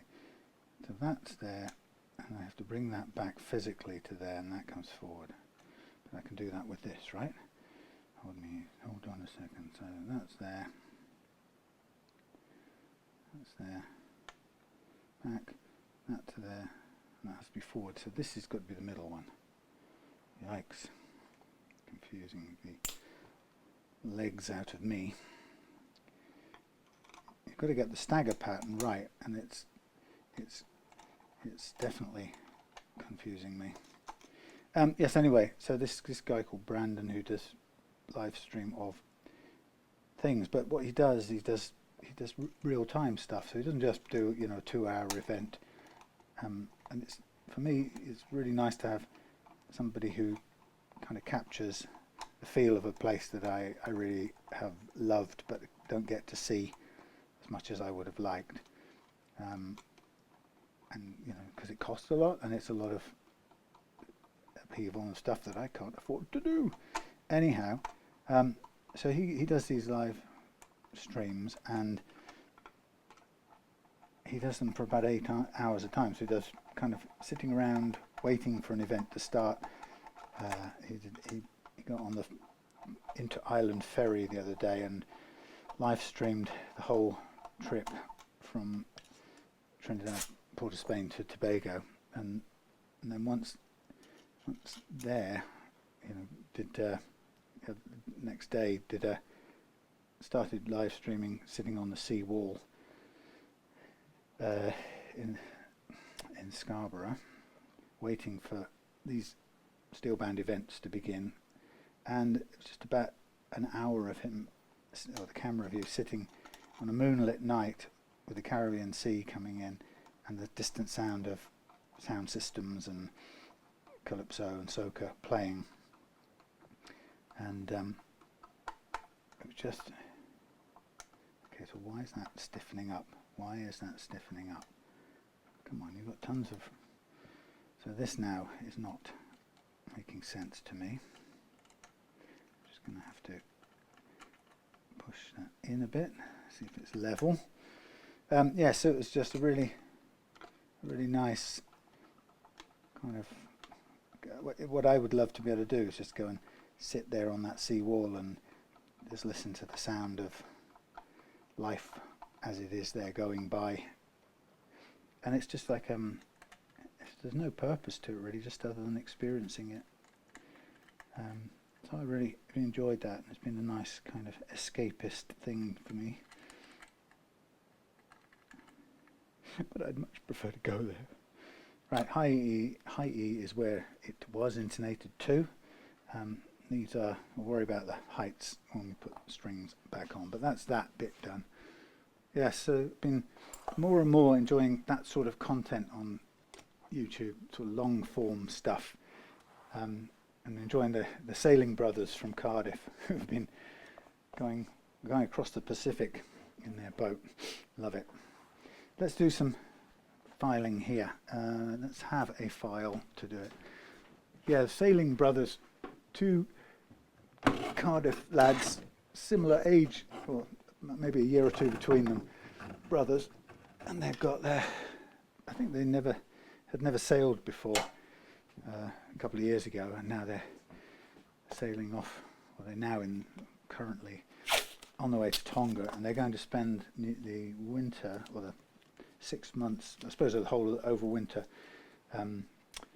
sailing around New Zealand from top to bottom, having crossed the whole Pacific, which is an amazing thing. And they've done a great podcast taking us with them. So you get the pattern as things I can't get to do in the real world, enjoying watching someone else do them and taking us with them. That's the thing. Being a guitar setter, upper and fixer, you don't quite make enough money to buy a yacht and go sailing, unfortunately. Still. Right, so just I'm keeping on with this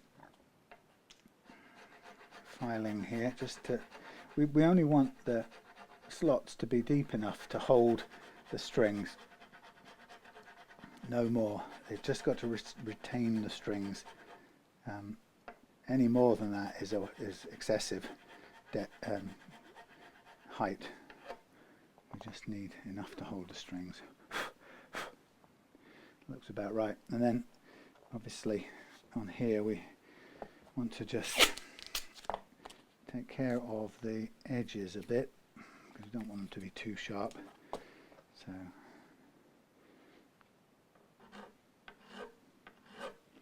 round that off as much as possible. And so at the other end.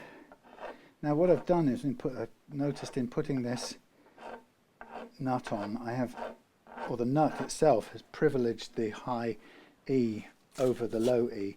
I think that's a good idea on this, because if anywhere, the high E is going to be the one that struggled with falling off, as I showed earlier on. So we don't want that to happen.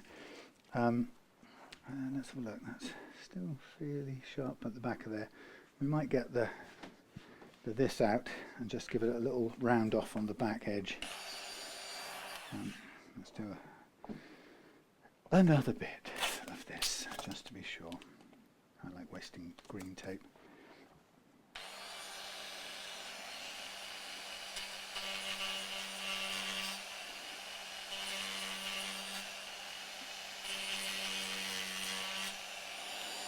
Really just to take the sharpness off that back edge, and the whole of it could use a little bit of 180 grit, or 240 grit I should say, just to smooth it off.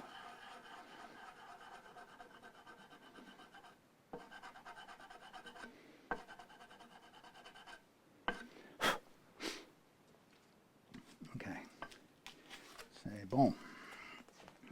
Alright, so now it's a matter of cutting masking tape to shape. I could put this cable tie back in the cable ties, because there's no point wasting it. It will come in handy. Put this out of the way. So the important bit with the masking off is to protect the fingerboard from the recrowning and sanding process. So this is going to fully zoomed out. Right. So this is going to involve getting that stuff, masking tape, and putting it over this lovely malted, no, that's not the word, salted, no, roasted thing. So start off with this stuff here. Yeah, I think, what else have I been watching for escapism? I found a great old 1970s series called The Expert, because I happened to watch some film the other day with David Niven. It was the one where he's the bomber pilot, and it looks like his number's up, because the rest of the crew's bailed out and they've been shot up pretty bad. And anyway, he falls in love on the phone on the radio with a American signals, whatever, radar operator, and can tell that she's absolutely beautiful, and he must fall in love with her because he loves her because she is life, and he's coming to the end of his, and it's all very tragic and sad. And then what happens is there's a mix-up, and he somehow miraculously survives, and heaven gets a bit upset. All the angels and St. Peter type people on the door get a bit upset, and they have to hold this kind of heavenly inquest about how he cheated. Their tally isn't right. There's one short, and they have to work out where he's gone. So instead of dying, he's washed up on shore nearby, where this sweetheart who operates the radar on the radio lives, and he finds her, and they fall in love instantly. And then the nice people in heaven plead a case for him to be allowed to have some more life because he's in love, and love conquers all. And so it's a mixture of a sort of an earthly little romance with David Niven and his American sweetheart, on top of which there's this sort of whole heavenly court case which sort of appeals to liberty and freedom and love and apple pie and all the best, most noble things that make men and all that kind of wonderful stuff. And just to spoiler, he gets found not guilty. No, he gets found entitled, deserving of time to live out his life with his love, and they give him another 70 or something, a massive long life, bless him. And anyway, the reason I was telling you that story is because one of the actors in there, I always remember playing this strange heavenly nymph stroke elf weird role, is a guy called an actor called Marius Goering. And at the wartime when that film was made, it was a kind of an interesting name to have. But I also remember him from another of my favourite films, which was the Barefoot Contessa with Humphrey Bogart. And Marius Goering is absolutely fabulous in that film. He plays an unprincipled, dirty, rich Italian count, and absolutely unprincipled, who is kind of loaded with money, and he's pursuing the actress Maria Vargas, who is a sort of lowly Spanish girl who the American film director wants to make famous and take to America, Hollywood. Anyway, but Marius Goering plays this dastardly cad called Count Bravano, and there's the sort of the wonderful thing about that film is all the way through these characters pursuing Maria. Actually, most of them pursuing Maria for different reasons. The film actress, the sex symbol, most of them pursuing her for different reasons, except the only clean one who isn't pursuing her for any reason is Humphrey Bogart. But Marius Goering is one of the people pursuing her for his own ends, and he gets a fabulous comeuppance in the film where her next lover, because all these people sort of pick her up and carry her for a while, and then she leaves them, and it's kind of a bit of a strange gypsy lady story. But anyway, Count Bravano loses her out to the next one, who picks her up and takes her away to his chateau on the lake, Italian lakes or whatever, the next sort of minor nobility type figure, and she just carries on her journey from hand to hand. It's a very sexist 50s film, but it's charming in many other ways, and the conflicts between these men are very telling, and they're quite incisive, despite the overall thing not really questioning that this beautiful woman has to be pursued all the time by various powerful men. But leaving that aside, it's got some fabulous kind of argument scenes, and one of the most fabulous ones is where Count Bravano, played by this Marius Goering, who you wouldn't believe you wouldn't recognise him as the character in the sort of heavenly elf type of Minotaur. No, I don't know what the kind of character he plays. A sort of, heavenly imp. In the one with David Niven, I've forgotten the name of it. It's got a pretty obvious name, something like Heaven Can Wait. It isn't that one, but anyway. And so his characters are so incredibly different in those two films, the Barefoot Contessa and this David Niven one. But then on top of that, what I was kind of interested to find out what he'd done and where he'd come from, in his career. Then discovered that he'd done a series in the 70s in British TV called The Expert, and it's sort of, critics call it like a forerunner of Cracker, with Robbie Coltrane. So it's a sort of forensic-y kind of police doctor-y type person who gets kind of called in on, on various cases. But it's really interesting that it's not. It's funny that it seems like a typical character like that, a Robbie Coltrane type character, I seem to remember it sort of being in there full, front and centre from the start of each episode, whereas this Marius Goering, the expert character, seems to be, what's quite interesting about the way they do it is that they seem to be whole episodes where he almost doesn't appear at all, as if everyone else and the protagonists in the scenarios that the show is dealing with are the stars. And I think it's a really smart, interesting bit of, writing. I saw one today earlier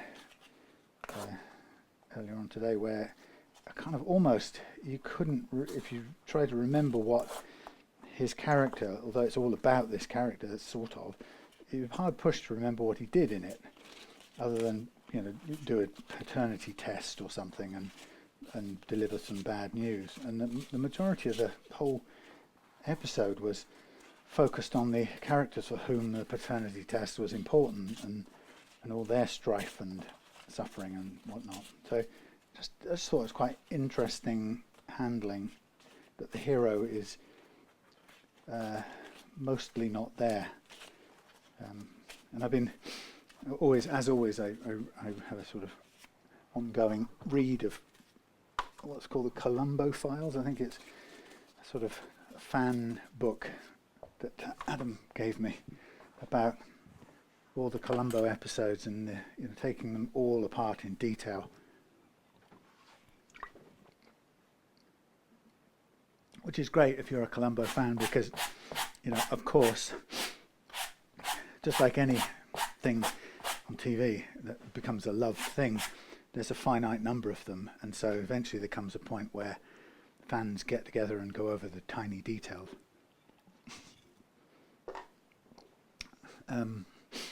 So that book's brilliant.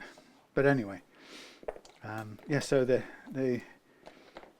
Expert with Marius Goering, 70s. It had 4 series, I think, and I haven't been able to find series 1, possibly even 2. So I have a feeling that it was lost. Some of it was lost to history, which wouldn't surprise me, because they weren't necessarily very good at keeping or videotaping stuff in those days and keeping it stored for eternity. Anyway, but there seem to be a good few of the series 3 and 4, so I shall be going my way through them. Problem is, to do the same with Columbo, you're still kind of forced to buy a box set if you want. I mean, they're always repeating endlessly on certain satellite things, but unless you want to stay in all weekend and watch Columbo from dawn till dusk, you're sort of, if you want to do it at your leisure, you're pretty much obliged to buy the box sets, which I could convince myself to do at some point. Right, I'm trying to find out which is the oldest looking that stuff, micromesh. Alright, so we're into the... okay, we're into the low battery zone. I'm going to stop and do this bit off camera because I do need to charge this battery now. We're coming up at 2 hours for this, so I will see you when the polishing's done and the battery's recharged. Ciao! Okay, we've got 52% battery life still at the moment. So frets all done, leveled, recrowned, I forgot to mention that bit, but recrowned off camera, polished out to a shine. Now we're ready to fit strings and stretch them out. So here we go, we'll look at that end of the thing for a minute. So there's not really that much to do now, just we're going to... originally Iain had said about wanting 1046s and wondered whether it would work with the existing nut or whether I should stick with the 9s that were on there. But actually that question's sort of been rendered moot, I guess you might say, by the fact that the nut was not acceptable for purpose. So having changed it and recut the slots, I'll say that they will be fine for 1046s, and I will also do a sort of final check at home that their slots are running free without any constrictions or what that stuff is. Friction rhymed with constriction. Anyhow, so that is going to be 1046, but we had to have the new nut. But because of the weirdness of the nut, slightly butchered nut slot, we were kind of obliged to go with a bone nut instead, because they just happened to be, in this case, tall enough and wide enough to do the job. And I, as I said at the time, I have nothing against bone as long as it's cut right, and this will be and is, so we'll get a good performance out of it. I've got a couple of my guitars that have got bone nuts in them, and there's no particular reason to change. One of them, it's been running for about 6 years or something with this bone nut in it, so I'm quite happy with it. It's a headless one actually, but it does have a bone nut in it. Right, so here we go for the tuning, the fitting of the strings. So I'm going to line up all the posts first, so it just makes things easier. And we're going to use the electronic screwdriver thing to make that easier too. And we just whiz them all on. Get them all round, facing the right way. Right, so here we go. So the way I put strings on is I make sure they're pulled through into the ferrules in the back of the guitar, bring them tight, and then grab the first fret and pull back 1 fret worth, and then I switch my thing to correct way and just pick it up and hold this bit taut, and I want to hold it taut so it kind of bends now, and I want this held part to go over the loose part on the first time round, like so. So let it go over there, keeping this held one taut. I then get ready to press it down below the loose one. As the loose one comes around this time, I'm keeping held one taut. I can yank the loose one up like that, and then that's that one nicely in place, and then I can cut that off now or later, but it's nice to keep it tidy and do it right now. There we go. Nothing to spike anyone. So then we go on to the A string, same thing again. Check that it's up inside the body of the guitar, pull it taut, grab the first fret, pull it back 1 fret, hold tight to the held string, keep holding it over the loose string first time. As the loose string comes round, yank it up and keep the taut held string below the loose string until it locks off, and there we have it. So that really puts a minimum necessary of winds onto the posts, which will help with stretching out the slack when we want to make sure it's going to stay in tune. And so I know Iain knows this because I've done it before on videos, but for those who haven't heard me say it, your tuning stability is to do with two components really, or two aspects of your guitar, and it's worth thinking of it as 50% each responsible for it. And the funny thing to say straight away, the counterintuitive thing, is that your tuners have nothing to do with it. So don't bother spending on locking tuners if your guitar is going out of tune, because they don't really help it stay in tune. Your tuning instability comes down to the quality of the nut and the slightest bit of hanging up of the string in the nut will cause detuning or tuning problems. So your nut has to be ideally the right material. I usually use tusk, but for reasons we've been through already, I couldn't in this case. But a well-cut bone nut, ensuring that it's friction-free and going to whatever lengths are required to make sure it's friction-free, will take care of the nut part of the equation. The other 50% is down to stretching out all the slack in your strings, and that's amazing how few people do that. Or most people think you only need to do a bit of stretching, or they think the stretching they do is enough, and actually it isn't the case. You have to do a lot of manual stretching, and that can take 20 minutes sometimes until the strings stop detuning when you stretch. Now if you've got the wrong crap nut in there and it's gripping the strings, it doesn't really matter how much you stretch out all the slack, the nut will still go out of tune thanks to that alone. So you may think that you haven't stretched it all out, but actually the thing that's making it go out of tune could be the other half of the equation, which is the nut slots being grippy or too tight and causing immense friction or any kind of friction on the strings going through the nut. So you've got to get that bit right first, and then after that you've got to get the stretch all of the slack out of your strings.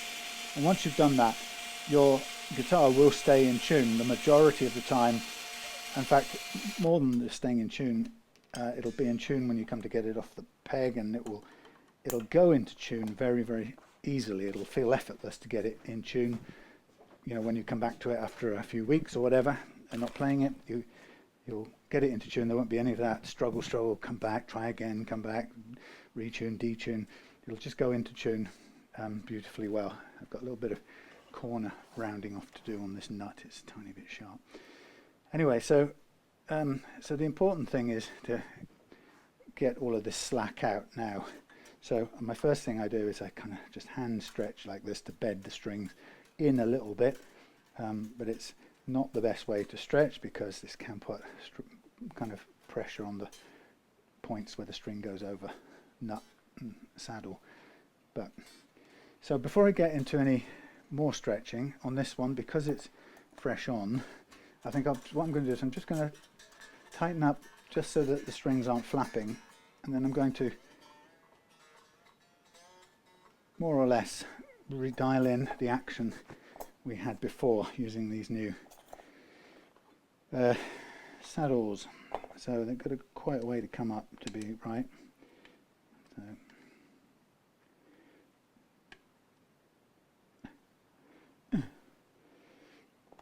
we're going to go to 1.2 on the high E and B just about. 1.2, wow, the B is low. Of course, a 9.5, it is quite a rounded profile, rounded radius, so it's actually quite a big step up on the inside of these two, the B. So, wow, yeah, that's quite a hell of a stand it's got to take there.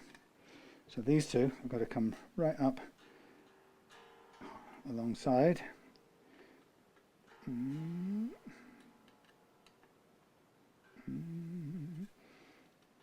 Now, as you stand them up, you tend to see the natural kind of spacing between them start to show up, any gaps. So I hope this will be a bit better than the previous ones. Okay, so let's have a look. We are at 1.5 there. So we take. It's difficult to do one string without the other in a pair moving because they tend to go in pairs. 1.2. Tad more up. That'll be 1.2. And we'll go 1.3, so a little bit more. and then a little bit more on this end. So we should have about 1.3, yes, 1.5, that's too much. 1.5 still too much.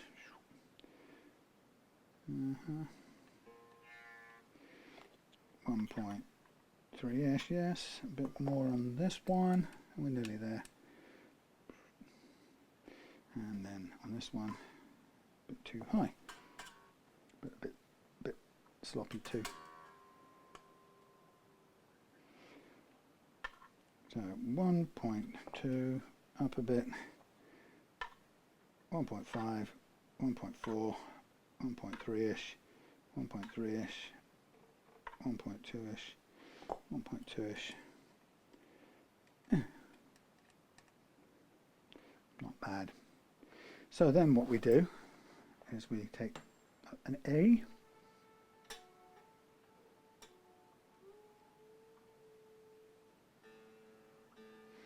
and tune up from there.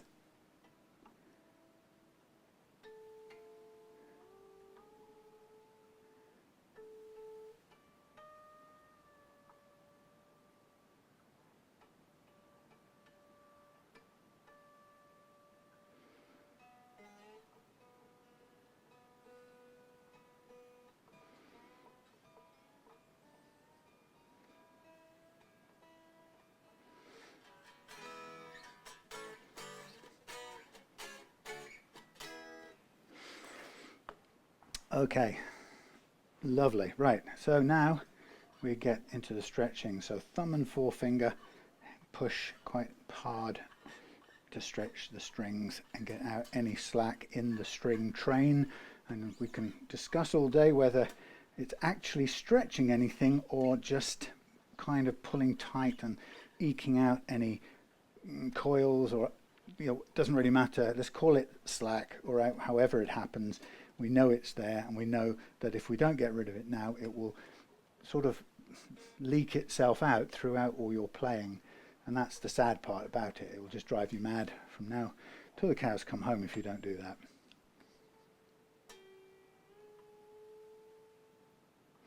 So the amount of detuning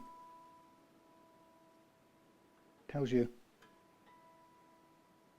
how much slack was there. Now, if I hear ping, which I think I might have done there, I'll get busy with a bit of sandpaper. I might have heard it.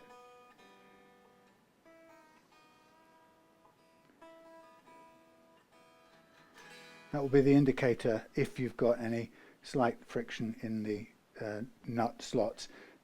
I'm not sure I heard any, but I'm listening out for it now. So again, back through the string, stretch.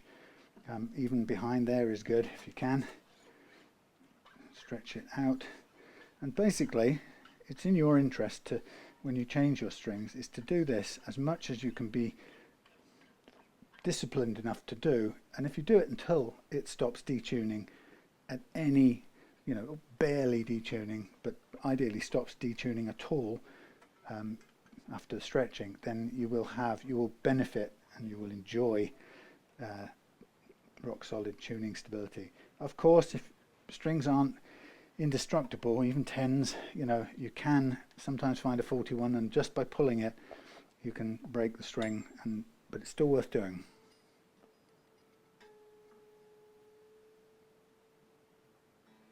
See how little that time?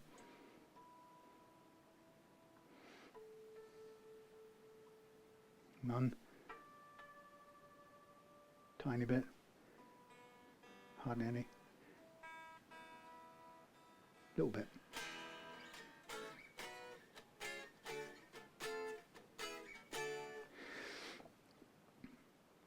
Just going to give this a little bit of pull this way again. Should be all right. Then next step after this will be to set the intonation. I borrowed the intonation position from the original bridge, but what I'm going to do now is test each string individually, and all you really need to know is that each string has needs to be a particular precise length to work with this scale length neck. How you figure that out is not by measuring it physically, but you kind of measure it by using pitch, which is great. So we use the tuning or tuner, good quality tuner, to tell us whether each string is the right length. It will tell us, we will find out from doing this whether we are the string is too short for this neck, this scale length, or whether it's too long. So what we do, tiny ping, so I will work with some sandpaper. So we tune the harmonic ping to the note E, and then we fret it at the 12th. And that's the same note. So it looks like the previous positions were good. Now the actual spreading here between the compensations is about it's actually about 3 mils in total, which is actually too much, funnily enough. But we'll see how it works. Now in that case I would expect this to be too low, slightly too low. So on tune, in tune. Actually it's not on, I don't know how they do it. The intonation gap is normally about 1 millimetre. Not bad. There you are, ping. That's got a little bit of constriction there in the nut. And that's not surprising because it's the D and it's going, well, no, it's not actually going, it's not like on a Gibson. So it just needs a little bit of careful work with the V notch file and or sandpaper.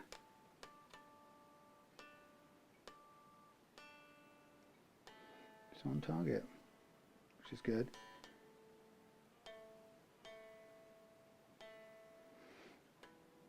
It's good. And a little ping there. That looks a fraction too far back. And I'm going to just push this one just a little tiny bit in that direction. Like so. And that's all I'm going to do for it. Right, now I'm happy with where that falls.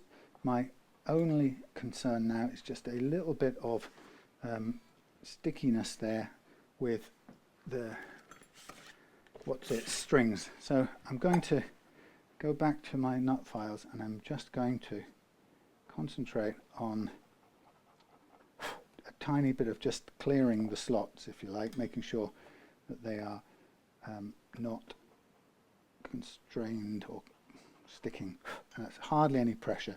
I don't want to lower the the slots anymore. We've got them where we want them. So I'm just going to use this file to ensure that it's wide enough. And I am pleased to go and look at it, and actually I'm not affecting the actual height of the first fret action. So we're doing the 26 here. These files are good because they have a bit of side cut as well, so they will do the cut width-wise and allow you to clear the slots a little bit. So again, I'm making sure I'm tipping back because I don't want to take down the front edge. I just want to ensure that the width is good. There we go. And a tiny bit on this one.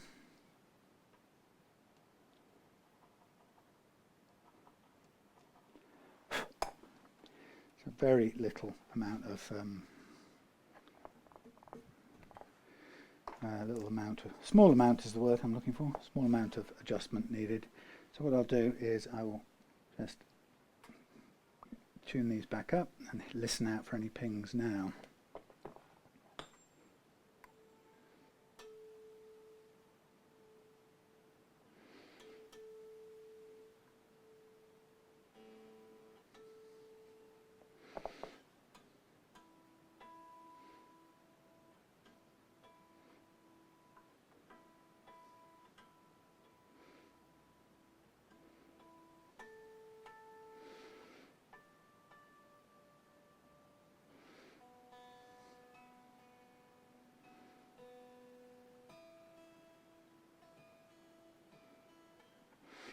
I heard a tiny whiff of ping there.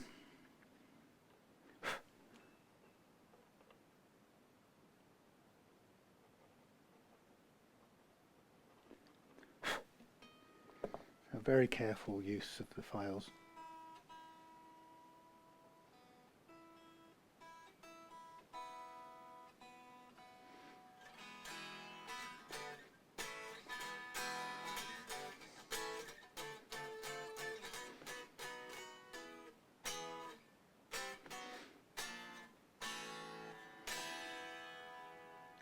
Very happy with that.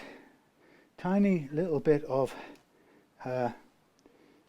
edge tweaking to do here, for which I would probably get me a little tiny bit of this stuff, gorilla tape, and I'll just put it on there like so, just to give me a little clearance. And then what I'll do is I will just 1 year of love is better than a lifetime alone. Something like that. Lifetime of pain, I don't know, something. So I'm just rounding off that front part of the nut so it doesn't feel uncomfortable, and then there's no harm or reason not to do. The other side has. In this film I watched the other day with Alec Guinness, the chap's name in the film was Denry, and I kind of got to a point where I ended up looking it up in IMDb. And what kind of name is Denry? And because his character came from a sort of the potteries part of Britain, and were sort of working class folk. Because they called him the Henry, I think, in the family, Tenry or Henry or the Henry, or anyway, it came out as Denry, not just Henry, which is a kind of odd thing. Anyway, but I just remembered that Denry, and the character was listed in the IMDb, and the credit says Denry, whatever, I've forgotten this. Denry Machin, that's right.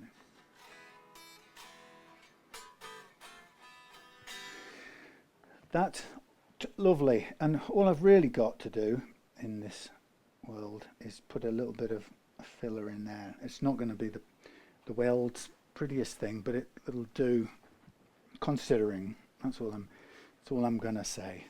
Now to do that, I don't know how your view is. To do that, I will cut a very small piece. This gets mucky when you knead this stuff. Knead as in Knead. So the best thing to do, because it sort of gets on your hands, the best thing I can do is give me some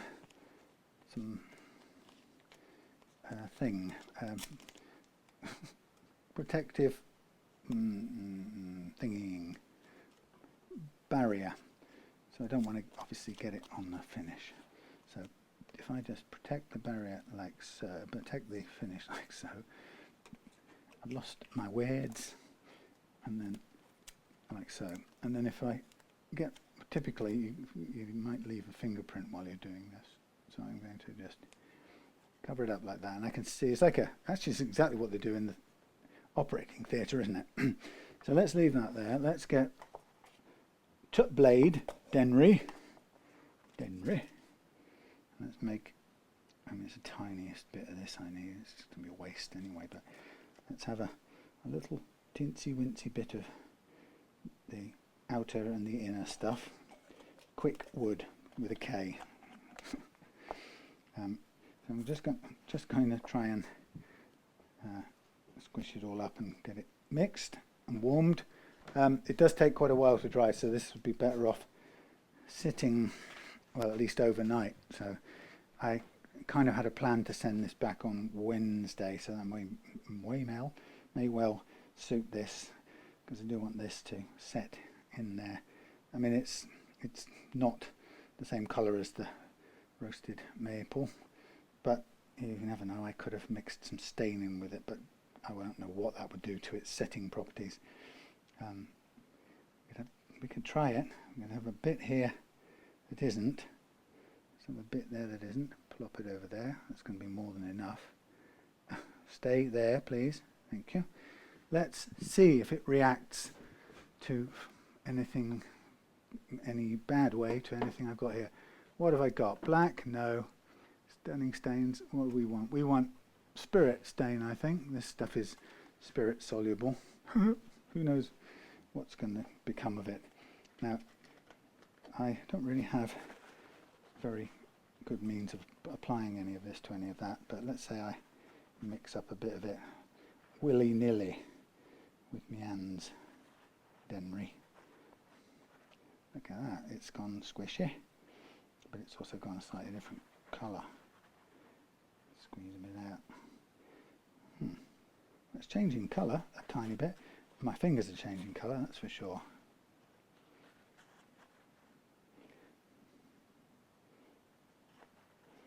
Trouble is, you kind of knead this too much, it will go back to its original colour with that. I mean, because you could put it in there and paint a tiny bit of colour over it, but let's say we get a bit closer to the ideal colour.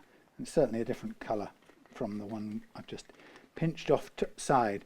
Now, what I'll do, I suppose, is if I pick a peck of pickled pepper, if I pick a bit of this off and probe it into the side with my doctor's tools, keeping my hands mostly off it, and I perhaps use a scalpel as well. Hello, bleep.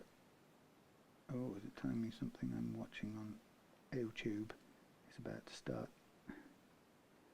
So I'm sort of trying to press in as much as I can get in there for this purpose.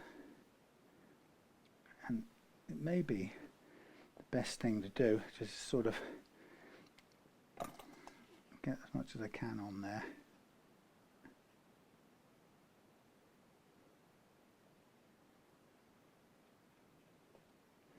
And then see what happens when I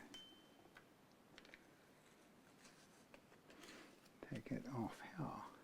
Is that my thing telling me a YouTube channel I want to watch is come up with the goods? It's my notification. So I'm just tweaking around the edge of this so that I clear up any obvious overspill. I see, so that really does sort of fit in there.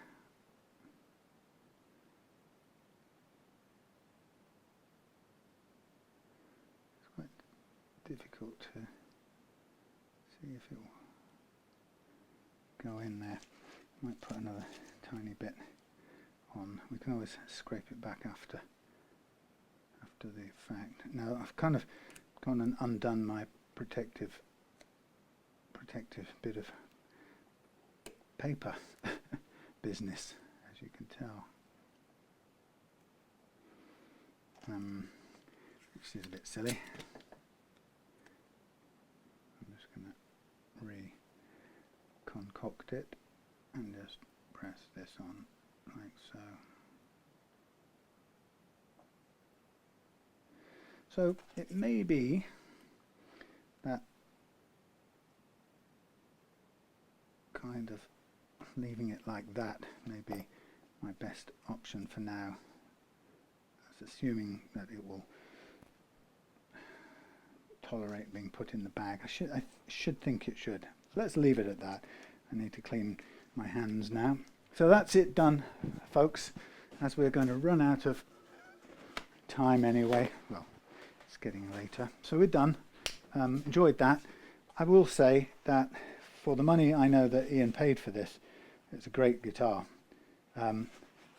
I would say that frets were damn near perfect, and I know that I know that John Robson also loved his and felt the neck was perfect.